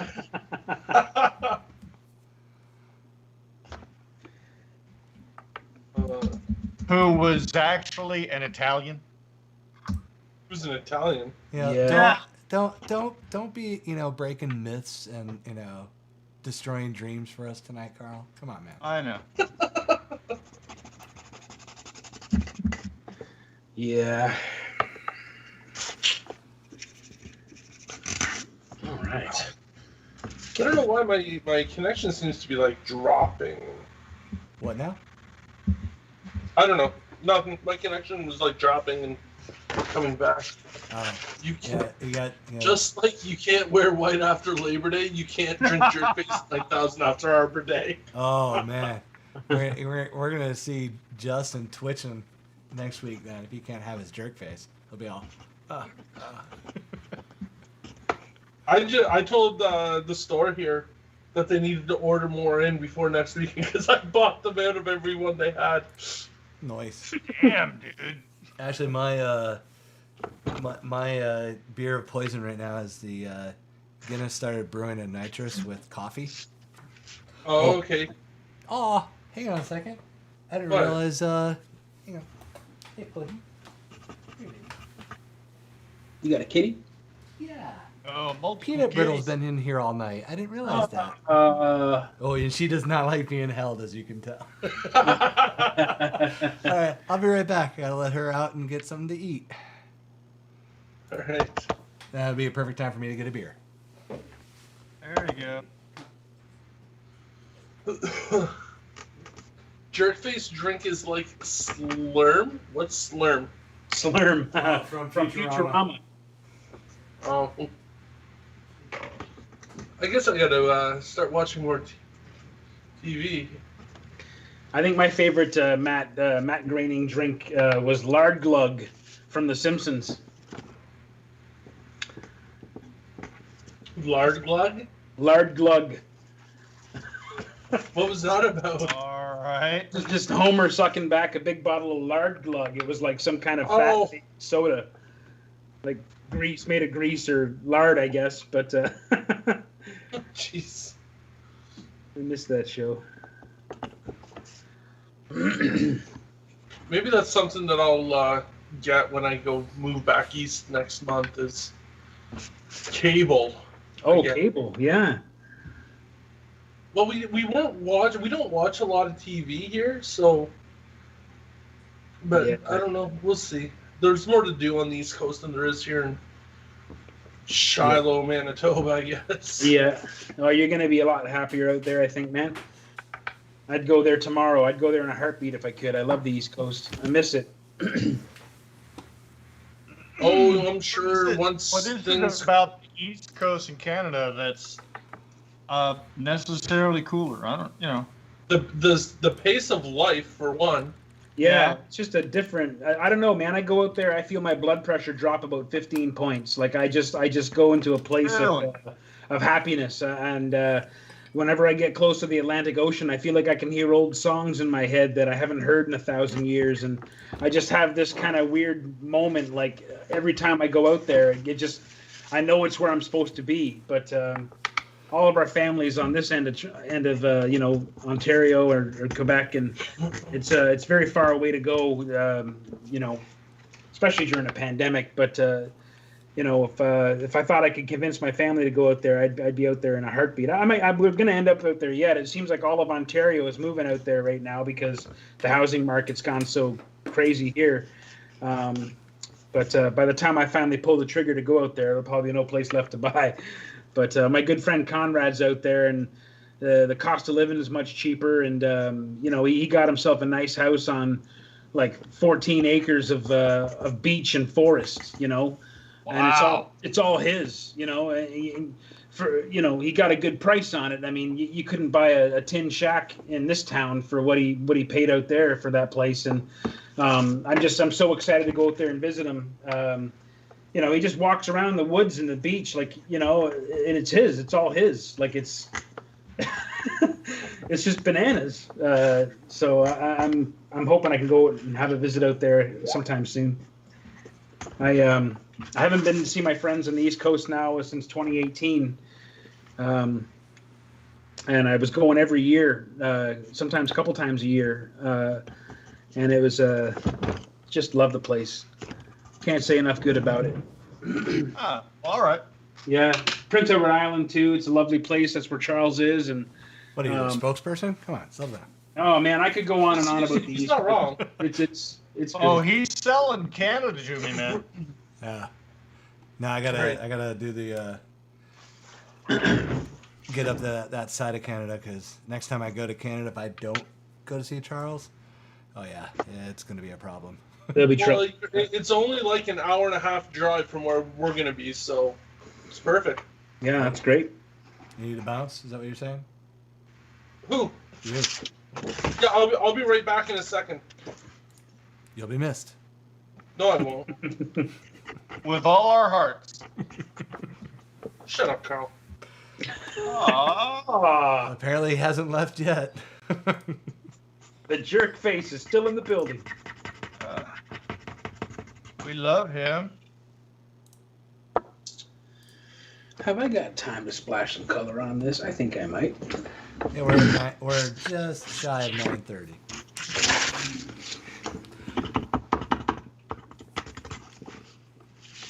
I feel like the people deserve to have some color. I'm gonna stick him with black and white. What do you think of that? Well, You don't color anything though, do you, Karl? Nah, I should. We'll get him there. Baby steps. We just got him to get to use 2 cameras tonight. Well, let's get him to finish a piece before the show ends first, and then we'll get him to color a piece at some point. I'm thinking I might be able to pull this one off. Let us see. So I didn't get to this last week, and I'm determined to get to it this week. And so here's the moment of it. So everybody needs to go at some point to YouTube and watch Garth Marenghi's Dark Place. Dark Place. Okay. It's a delightfully, horribly, while purposely shot horribly, show from the early 2000s, but meant to be like it was shot in 1980s. Okay. Yeah, but it's got Matt Berry, Richard Ariati in it, and it's just so freaking good. That's what's been eating up my week. When I do my taxes and want to cry, I turn that show on and just laugh. I mean, like roar laughing. But this is about taxes and tears that go so well together, eh? My God. Awful. I thought I was going to actually be broken today. I didn't think I was going to be able to get off the floor. I got on the floor, and there was my cat, and I started petting the cat, and I just sat there and said, I'm going to just stay here forever now. Because down here, I don't have to worry about taxes. I don't have to worry about conversion rates. I don't have to worry about any of these things that are causing me so much unbelievable grief because I'm a useless creative who doesn't know how to do his taxes and waits until it's too late, and then waits until a year after that, and then it becomes a problem.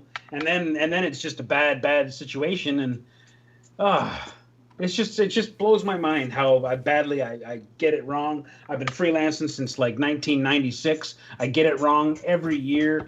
I always think I've made way less than I actually have because you just live day to day, and you get a $60 payment, you pull it out right away, and you buy some groceries, and you move on to the next day, and it all adds up, and before you know it, you're in terrible, terrible fucking trouble. And it's like, what the hell am I even doing, man? Yeah. Yeah, I mean, I was even thinking about moving my ice machine into my office space so I could make it as a write-off this year. So I just didn't realize how few write-offs I actually had. Oh, I've got nothing. Yeah, and the problem is, like, I've earned enough that I've actually crossed into the threshold where I've got to pay like a harmonized sales tax.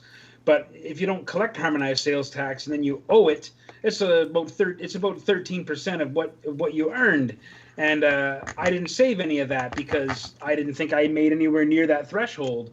And the problem is my only expenses for the past 16, 17 months has just been shipping, and there's no HST on shipping. So I actually don't have anything to counteract the massive bill that I have to face down now. And I'm just like, it's grim. Like it's so grim. If I don't laugh, I will burst into tears. So thanks for everybody to show up for this week's Things Are Getting Sketchy art and tax show. So if you have any other tax questions, feel free to call in at 555. But just don't ask Mike Rooth because his answers will be wrong, and you'll be sorry. Oh, yeah, Neil, we forgot to give Justin a farewell gift for his time with us. Yeah, Justin is, this will be his last show.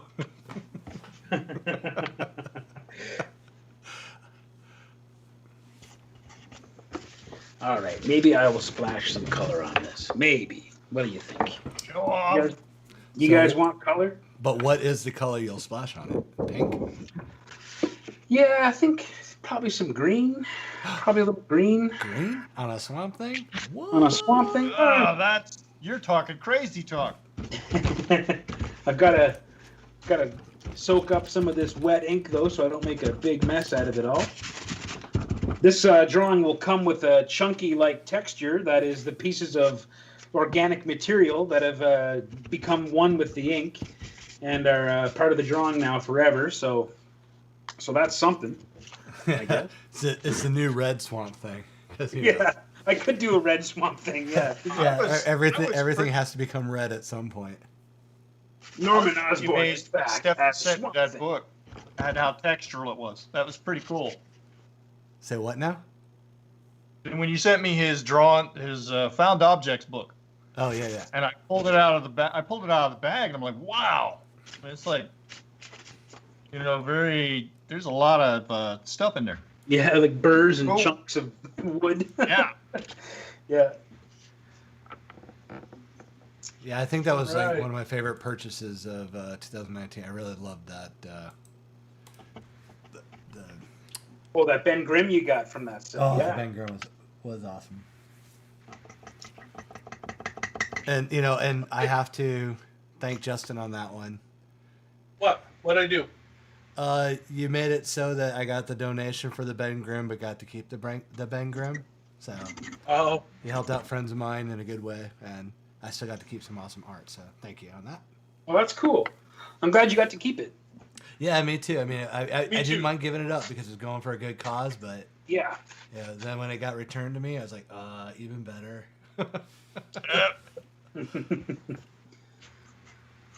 He actually has a heart. It's funny. No, I don't. You did, because you're the one who gave me back the art. Whatever. Don't judge me. Yeah, no. I'm still the robot. Beep, boop, beep. All right. Well, Stefan. Oh, go ahead. Let's. We'll get ready and we'll start auctioning off these. We'll do 15 minutes. Well, since Mike is closer to being finished than the artist we won't name, we'll start with Mike's piece first. Sure. All right.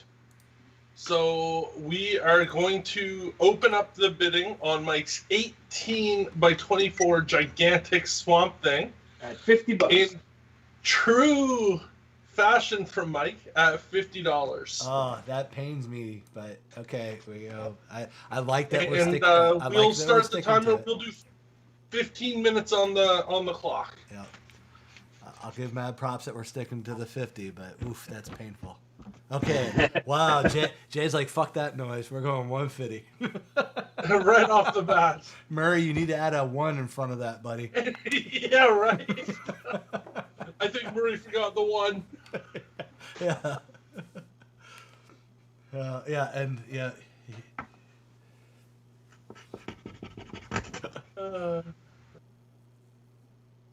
Yeah, it turned out all right. I'm all right with that. It turned out amazing, not all right. It's like, it turned out all right. Fuck you, it's Mike. All right. It turned out amazing. Yeah. That is incredible. Not bad for not using a pen. Right? I'm just going to take this stick that I was on the bottom of my shoe from my hike earlier. I feel like drawing an 18 by 24 Swamp Thing tonight. You know, there's that one theme night that I still want to do. And I just can't get Charles yet to bite the bullet and do it. Whoa. Murray deleted his bid. Why did Murray delete his bid? Because he came in at 6. He came in at 60. It doesn't matter. It doesn't matter. The shame of it all. It was too much for him to bear to see his 60 up there under the 150. Let it be known that Murray bid 60 after 150. Yeah, well, I mean, it was recorded. Whether he deleted it or not, it's on the internet. It's there forever, buddy. Sorry. We are at 175, Bert. Okay, who's Bert? Is Bert new to the show? Welcome to the show. No. Bert kind of chimes in and watches every once in a while. Is that Bert Van Vliet? Yeah, that's yes, it. Yeah. It is. Yeah. Bert's a good friend and a neighbor of mine. Oh, well, hey, Bert. Nice. Thanks for coming in, buddy. Duncan is at 200. Yeah. All right, let's get some color on this guy. Oh, bringing out the big brush and the rabbit. And the rabbit. And the rabbit. The rabbit palette. Yeah, making its appearance. Oh, damn, that's just... All right, you're making it look too easy, buddy. It's all illusion. Eric Parrish jumps in at 350. Yeah, Eric, I just want to point out, Swamp Thing's not a bad guy. But just... If you're a poacher, he is. Say what? If you're a poacher, he's a bad guy. Oh, well, yeah, I guess it depends on the point of view, but nah, you're a poacher. I'm rooting for Swamp Thing still. Yeah, it's like when I watch a bullfight, I'm rooting for the bull.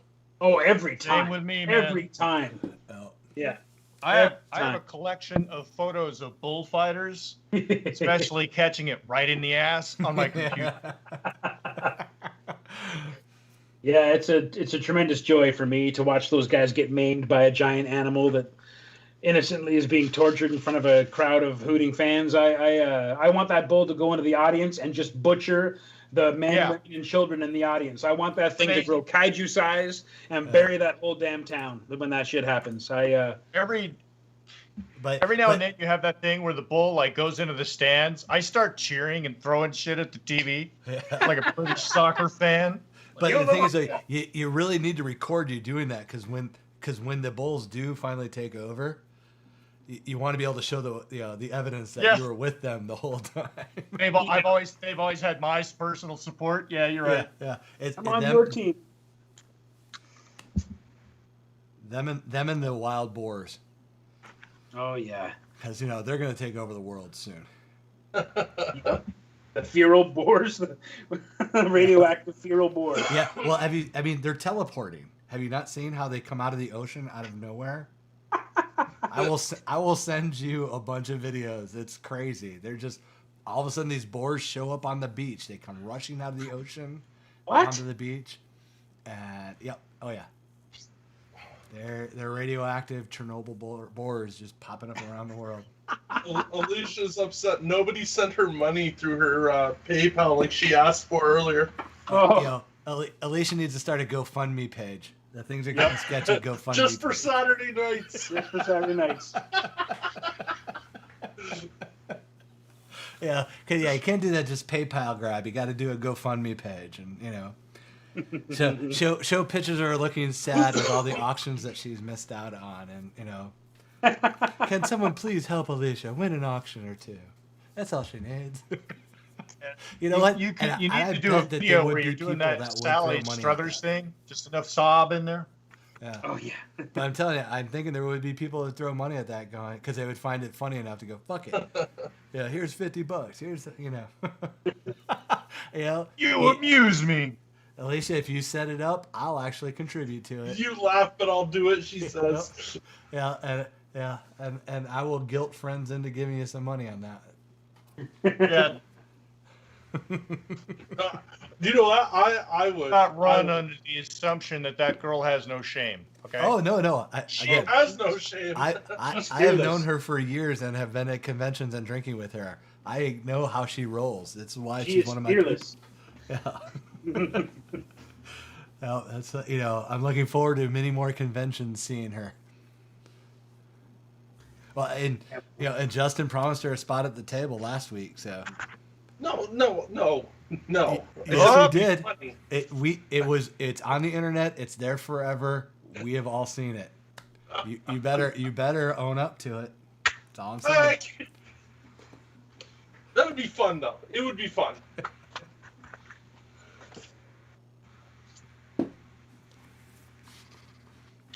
So what color green are you throwing on that brush there?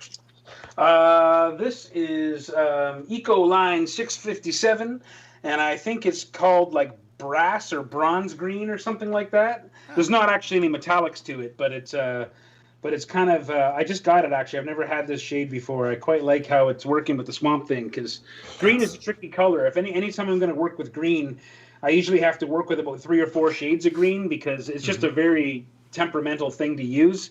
And this is actually kind of a good swampy color that I kind of like. So I think it's going to work out all right. That's what I was wondering because, I'm actually liking how it's looking. And yeah, it's... I'm going to use a ton of it on this piece. It's paint that comes pre-liquid. Like it's just basically like those... if anyone out there draws and knows the Dr. Martens pH inks, I think they're called. They're kind of like a already liquefied transparent ink. This is the watercolor kind of version of it. So I can lay this watercolor down and I can actually activate it after it's dry if I want to and scrub out of it and bleed it back to the page color if I want to. It's pretty versatile. Once it's dry, it's pretty good. Like it's pretty solid. But if I go too dark in a place or if the color's too intense, I can go into it with just a wet, clean brush, and I can kind of lift out a lot of it. Oh, very cool. Yeah, because I'm noticing you're getting some, serious shading to it with just using the one color. So, yeah. Oh yeah. Impressive. Yeah, it's all about just the water mix. Like I can throw. The nice thing is I can just do almost like an outline. It's almost like the Baron Zemo last week. I can kind of just do an outline around the form, and then I can go and take. This is a clean brush now, and I can just go and drag some of this color into the areas I haven't touched yet, and it kind of just creates a natural highlight. But my problem is some of the ink that I laid down is still a little bit wet, so it can tend towards getting a little bit muddy. But thankfully, I'm drawing Swamp Thing, so yeah. So muddy Swamp Thing? Yeah. What the hell? That works to your advantage, yeah. The Swamp Thing was good until it got all muddy, then it was garbage. But, yeah. What's your problem, man? Hey, Justin, you see Neil's comment? Yeah, I sure did. I didn't see it. I don't got the comments up. He recognizes Justin's pain and why he wanted to resign, because apparently Justin was looking at your art the way Trump's daughter looked at your Justin Thoreau. Yeah. Oh. There's a lot of thirst going on there. Yeah, she did seem to like old Justin there. Oh, yeah, she did. There are some photos where she was giving him the hard stare. Well, I mean, she's married to that cyborg, right? So, I mean, I can't blame her, really. I mean, there's I'll send it. There's a show that started on All Channels Fox, but it was actually originally a Facebook series called Let's Get Real. Kind of like Robert Smigel, the guy who does Triumph the Insult Comic Dog. Okay, yeah. All right, so it's his new puppet show that is like it's I think it's based on like a French puppet show or something, but like an obscure one. But if you look at it, you're like, oh, okay, it's spitting image kind of thing, right? Right. Okay. So the puppets are great. The voice work is phenomenal. The mouths on the puppets are horrible. Like, I don't know what they were thinking with this. Like, they're so stiff and there's no articulation to it at all. But during the whole bit is Ivanka and Jared are just played by two blank mannequins with clothing on it. So every time they throw it to Ivanka and Jared, all they do is just show this still frame shot of these two mannequins wherever they put them. And I don't know why, it just fucking makes me roar every time I see it. Like, everything else is funny, but every time I see Ivanka and Jared, these two like pure white, no featured mannequins, just fucking I roar. It's so good. And it was like these short little like 5 to 15 minute bits all over Facebook for last year, and it got picked up for a full show. I don't know if it's gonna be good or not, because like half the jokes were Trump jokes, which made it, why it was so funny. I think I've seen the puppets. They're very much like the spitting image, like you said, but a little bit more I don't know, extreme, I guess. They're more like the spitting image is like they're not like felt puppets. Right. Like, these are more felt puppets like you would see like a Muppet Show, but detailed to look like the people. Right. So, yeah. But they're big head caricature types, which made the mouth articulation, I think, more difficult. So, I see. Yeah.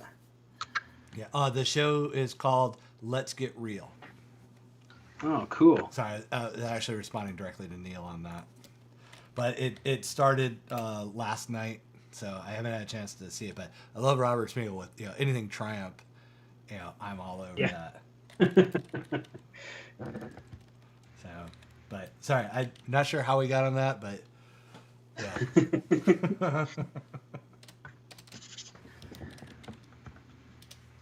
God damn it. I could sit here and watch Mike draw Swamp Thing like all day.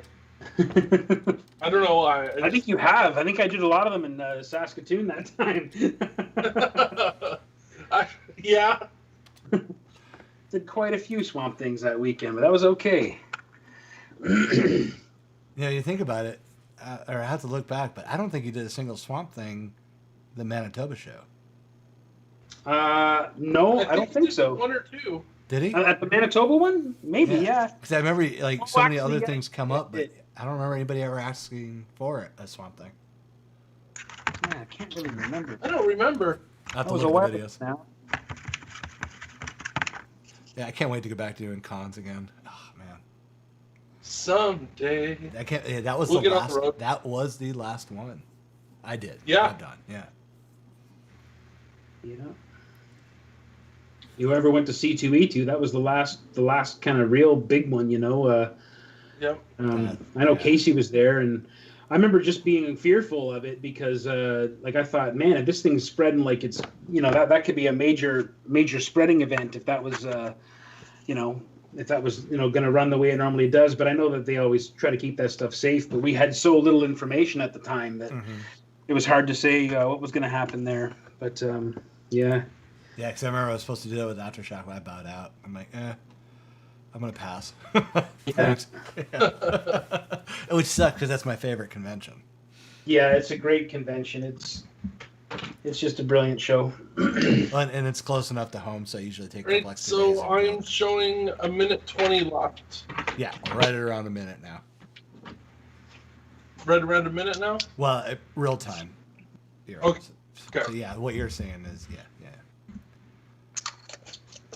So yeah, I'm actually starting to think too, like 2 weeks before Christmas, I may go to Chicago.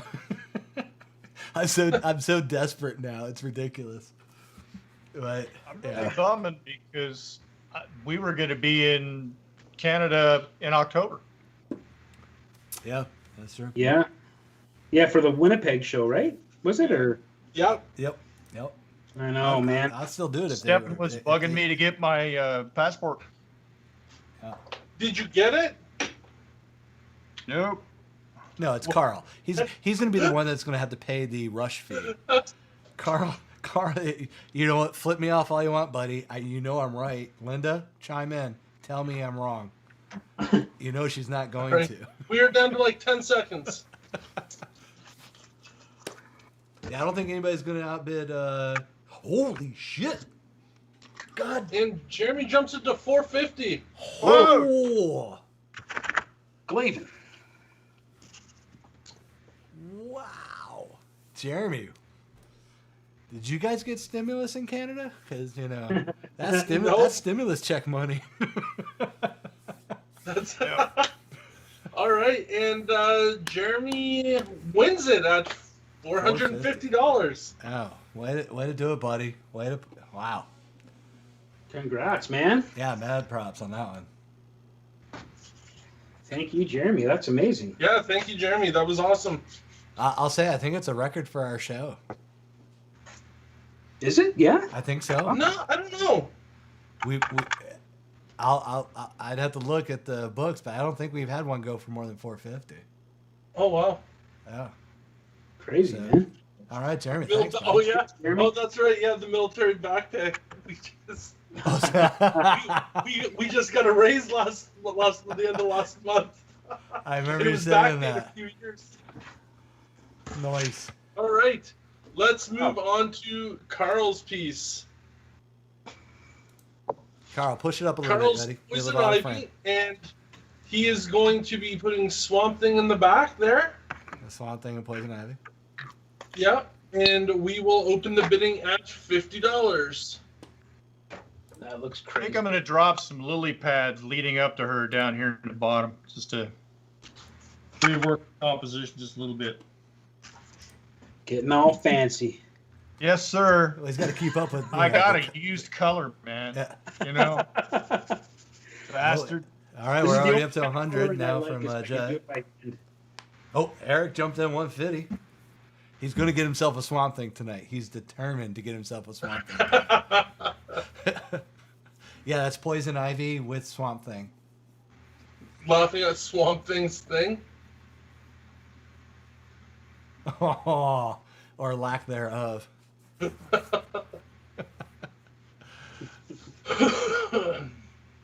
Or if you want, man, I don't know if I got room. 160 from Jay.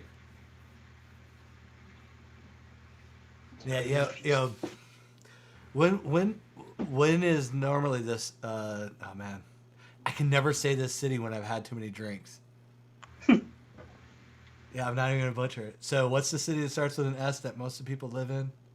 Saskatoon? That's the one. Oh yeah, you really struggle with that word. I forgot. Yeah. Yeah, I don't know what it is about that word. Like when I have too many drinks in it, I cannot say it. Saskatoon. Saskatchewan. What? Saskatchewan. Wait, are you fucking with me? Is that how it's pronounced now? Yeah, it's Saskatchewan. Wait, no, it sounds like you've got one too many syllables in there. All right, Saskatoon. So yeah, Saskatoon. Okay, see, yeah, okay. I can say this sober. Get a couple drinks in me for some reason, it all slurs together. Hey man, Saskatoon. Okay. Anyway. Saskatoon. Saskatchewan. Fuck you. Stefan had to. You're saying it differently now. You need to say anthropomorphic, okay? Anthropomorphic is no problem. I can say anthropomorphic all day fucking long. See, I can't. I couldn't. Saskatoon. Yes. Okay. When is... Fuck you. Okay, I'm gonna mute you. Okay, I'm done. Saskatoon. Okay. When is the Okay, you know what? Neil's my friend now. Go fuck yourself. Neil, thank you for answering the question. Oh, God. When is the show, were you saying? Yeah, I was trying to find out when Saskatoon's con normally is. Usually October, right? Or September? Yeah. September, we did it in September. Yeah. So, Eric, while we were bitching about the pronunciation of said city, Eric snuck in with a $200 bid. He did. Yes. Oh, I will never forget about Troy comes in, it's Regina. Nope, it's not Regina, Troy, but thank you. I will never forget about Regina. It's the city that rhymes with fun. But Winnipeg. Damn you. Wait till you get to the East Coast. You're derailing every sentence I'm trying to say. So fuck, I lost it. Everybody be quiet. Everybody be quiet. Saskatoon. Are they having their show this year? We don't know. Okay. I don't think there's a Saskatoon show. No, there's a Saskatoon show. Go fuck yourself.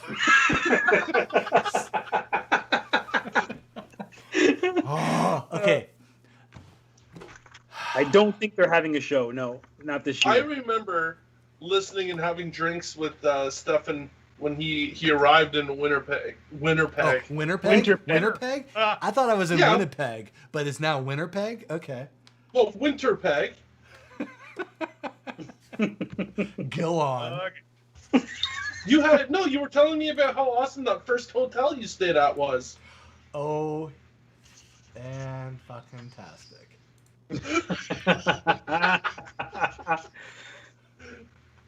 Yeah, let me tell you, there's no life like the Winnipeg nightlife. What? You know, I rolled in like Jay-Z and Beyonce. I rolled out with that green only money. You know, you swear that I was a straight up baller at that point. They're like, what? You know, pushing people out of the way. Like, no, their money doesn't cut us. we want this. Yeah. No, actually, I would have to say I did enjoy my time in Winnipeg, except for the fact that everyone kept asking, why would you come up after a big winter storm? I'm like, I bought my ticket without knowing what the weather would be like. Yeah. You know, well, and it was a freak storm. Well, and it was funny because, like, I remember the week before, it was like 20-some degrees. The weather was great. That's all that everyone kept talking about. Like, they couldn't understand why a Floridian would come up after a winter storm. I'm like, you understand winter storms don't schedule out 3 months, 4 months in advance, right? And that storm really messed the place up. Like, the trees hadn't had a chance to get their kind of their frost core. They were so snapped. Yeah. So they were just snapped to shit everywhere, and like snowbanks everywhere. Like, it was my first time going to Winnipeg, and it was like everyone was like, "Oh man, if only you'd been here a week ago," because this place got super fucked up by the snow. and I want to point out, it was my last time I'm going to Winnipeg. Oh, I love Winnipeg. I go back there anytime. I love it. No, I mean, you know, if I want to go see a AA hockey team, sure, I'll go to Winnipeg. Sure. But excuse me, there's no the Jets. The Jets, AA. Okay, the Florida Panthers. Oh, I think we got more Stanley Cups than the Jets do. Maybe in the last like 10 years. What about before? Well, they didn't exist, but go on. And again, you know. What do you mean they didn't exist? The Panthers only exist for like 15 years now. 20 years, sorry. But anyway. And that's my problem. Penguins are the real hockey team anyway. Yeah. If we're going to talk hockey, we're going to talk Pittsburgh. Stefan's a Penguin guy. I have nothing bad to say against Pittsburgh. So there's nothing bad to say about Pittsburgh. They're not Montreal. No, wait. There's nothing bad to say about the Pittsburgh Penguins. Pittsburgh as a city. Oh, we could have another show just about that.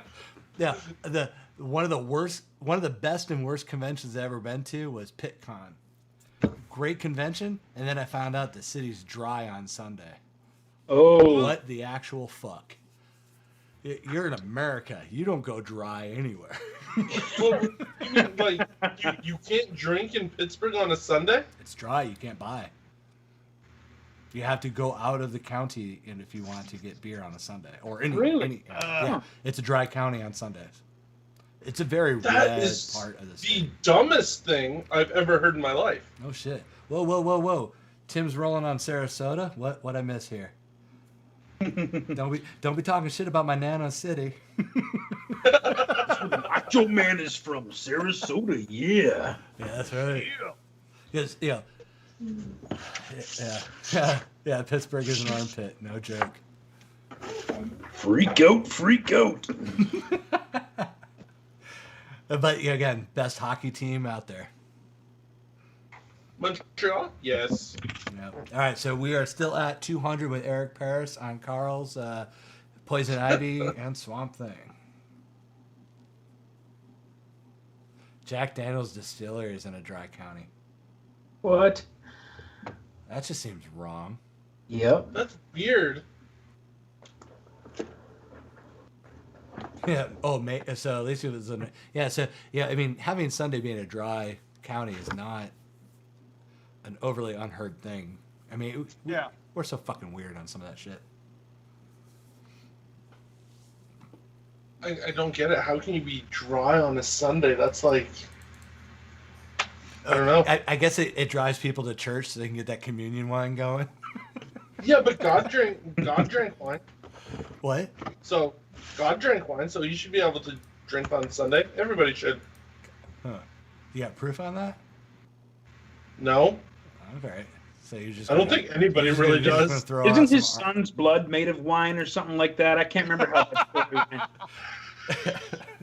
Sorry. All right. So welcome to Things Are Getting Sketchy, Taxes and Religious show.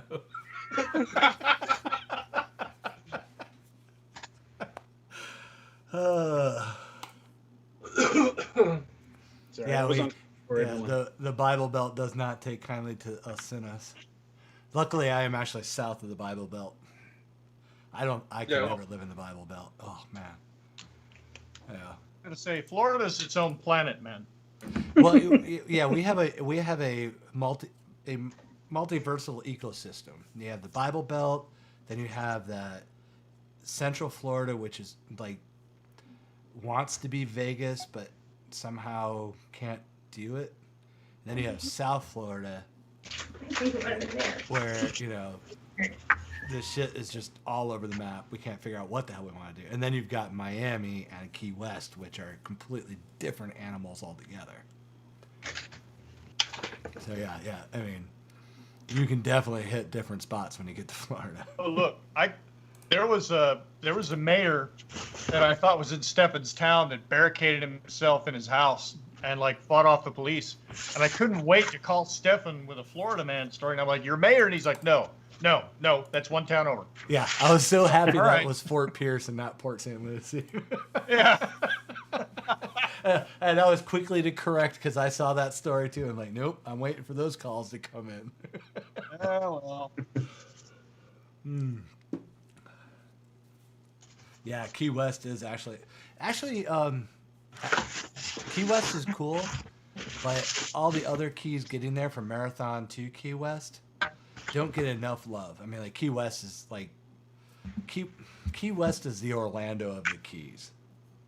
It's the tourist trap. If you really want to experience the cool shit in the Keys, you stop at Marathon and all the other ones, and that's where like all the good sandbars are, the snorkeling, the fishing, without the fucking tourist trap.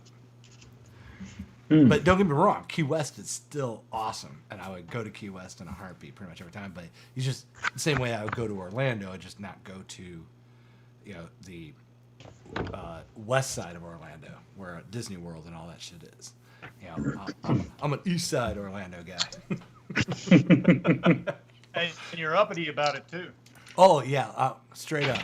Yeah, I don't hide that fact. I'm pretty sure you know me long enough to know that I don't hide that type of.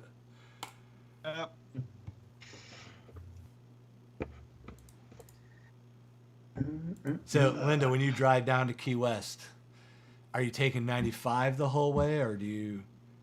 because I'm trying to figure out why you're saying it's spectacular, because if you're taking 95, I agree. But if you're taking the turnpike and cheating and then jumping over to 95, yeah, that's actually an ugly-ass drive. It's boring because you're going right through the Everglades, and all you're seeing is just sugar fields and swamp. Where's Bert located? He's got no alligators.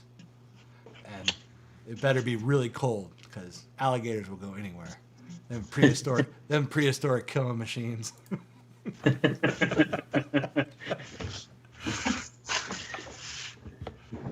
So where's Bert from?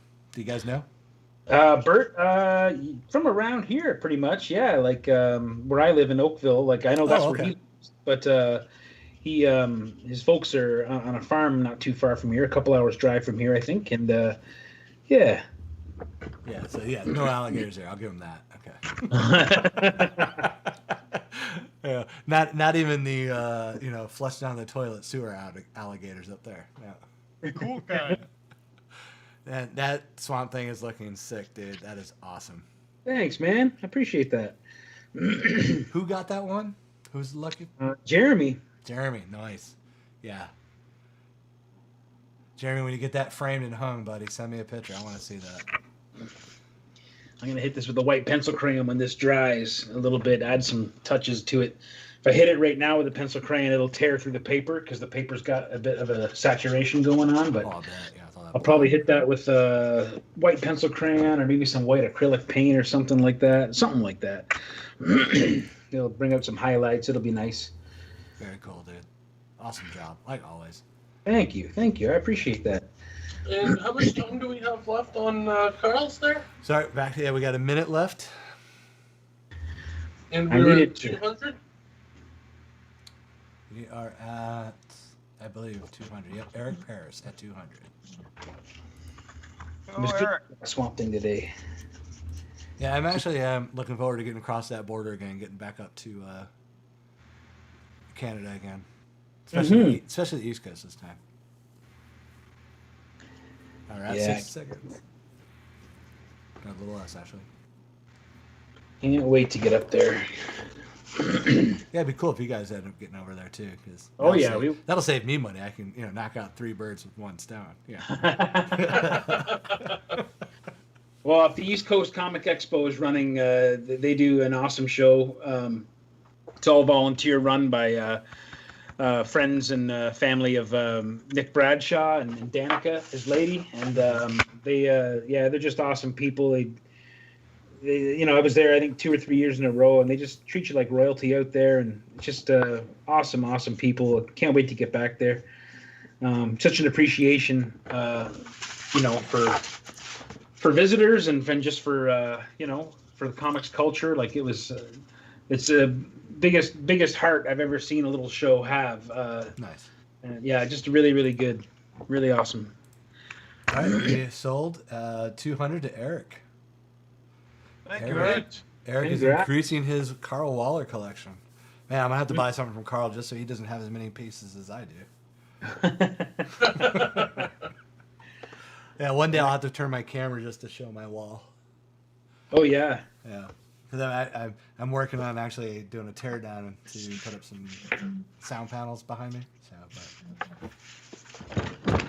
Oh, well, gentlemen, I think unless there is anything critical we should be talking about, this kind of wraps us for the night. Are we done with taxes? Awesome yeah, we covered tax. Mike, real quick, let's give some information to competitors. Where are you going to be tomorrow or next week? Sorry. So next week, I think it's the Montreal Comic-Con virtual Saturday. It's either Montreal or Ottawa. I think it's Montreal actually this time. And as long as you're sure. Hosted by Jason Rockman and Mel and the whole crew. They're awesome. They auction some pretty cool stuff, and Jason usually does some pretty cool interviews with different celebs who've showed up at the Montreal Comic-Con shows, and it's good fun. They've had Kerry Nord on the past couple weeks, and he's been killing it doing Conan pieces for that show. So I think they're going to do a poll for what I'm drawing, but I think it's actually going to be a giant Asterix and Obelix piece, which cool. What? I think will be a lot of fun. Stefan, you can bid on that one. Yeah, I may not be here next week, folks. I'm gonna do I'm gonna try to do it a little more. Like, I love those characters, but my problem with the cartoon characters that are so well known, it's difficult to draw them without aping the original artist's style. Yeah. So I'm just going to go totally in the opposite direction, and I'm actually going to try to do them kind of like a Frazetta style serious piece. Just make it like really epic. Maybe have some Roman helmets on some spears. Like, make it a real epic, like historical looking piece, but with those characters kind of inspiring the main composition. So I'm looking for. I think that's what they're voting on. They're kind of doing a poll, I think, to see. But that's the one that I think would be really fun to do. That would be awesome. Yeah. Yeah, I might go in that direction. But if I could just do a quick shout out to Erica, actually, she's working on an amazing project the last week. Doing printmaking, like lino cut style printmaking, and she's done this amazing image, and she just launched it today. She had a dog of a time trying to get it online because our internet was acting real crap, and she couldn't get on her Instagram page, but it finally posted. It's in her shop. You can follow her at the Ladysmith Erica on Instagram, and you can get the link to her shop, and she's made this beautiful set of prints and cards. And you should check them out because she's really proud of them, and they're really awesome. They'll make an amazing gift for somebody. And printmaking is just something that gets me so excited. And whenever she works on printmaking, it's always such a thrill. So definitely go and check out. I'd show it here, but I'm all covered. No, what's the URL? I mean, I have her Pinterest and I have her Etsy page, but what's the URL you're actually talking about? Oh, so it's theladysmithcanada.etsy.com. That's her Etsy shop, and she's just launched it as a new item there. So definitely check that out. She's done a beautiful job, and I'd show it to you, but my hands are covered in filth. I'm working on it. I just need to get. This would have been good information to know a couple minutes ago. Oh yeah, no, I know. Sorry, I just wanted to. I meant to mention it earlier, but. Thank you. So really quick here. So. What do we? I've got her Etsy page up. What are we looking for? The print shop. The print shop. Oh, there it is. Bam. Oh, very pretty. Thank you. Check that stuff out. I will be making an order. Yeah, it's beautiful work. I love when she's doing printmaking. It makes me want to do it, but I know I'm either gonna carve my hands up real bad, or I'm just gonna totally butcher the design. I can't decide on what I want to do, but I've always wanted to try lino cut because she makes it look so awesome and just so clean and cool looking. I just love printmaking. It's very exciting to see. So check that out, guys. Yep.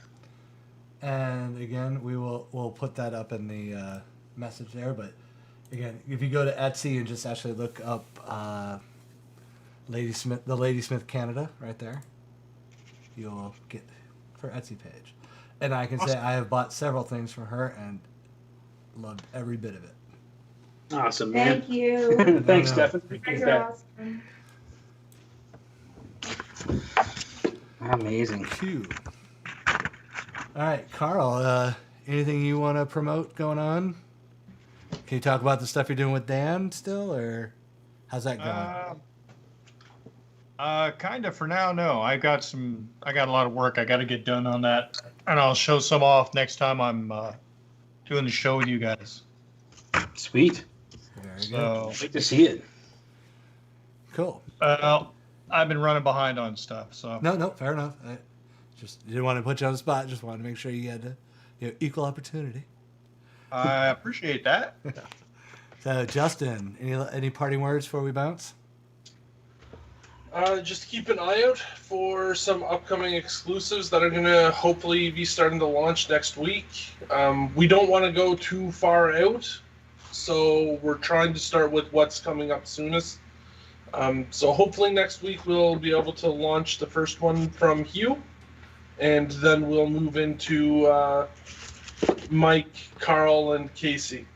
Sweet. So those are all coming up really soon, and That's all I have for tonight. So excited for Hugh and you guys. It's going to be awesome. Haven't seen Casey's yet. I got an early look at Karl's. It was so crazy that the Shield, man, I'm excited. We got some good stuff coming. Excellent. All right. And well, Stefan, thank what you about you? everybody Any for, parting words? Say what? Any parting words from you, Stefan? I was trying to, but you interrupted me. So Whoa! I guess with that, I'll just say Saskatchewan. bye.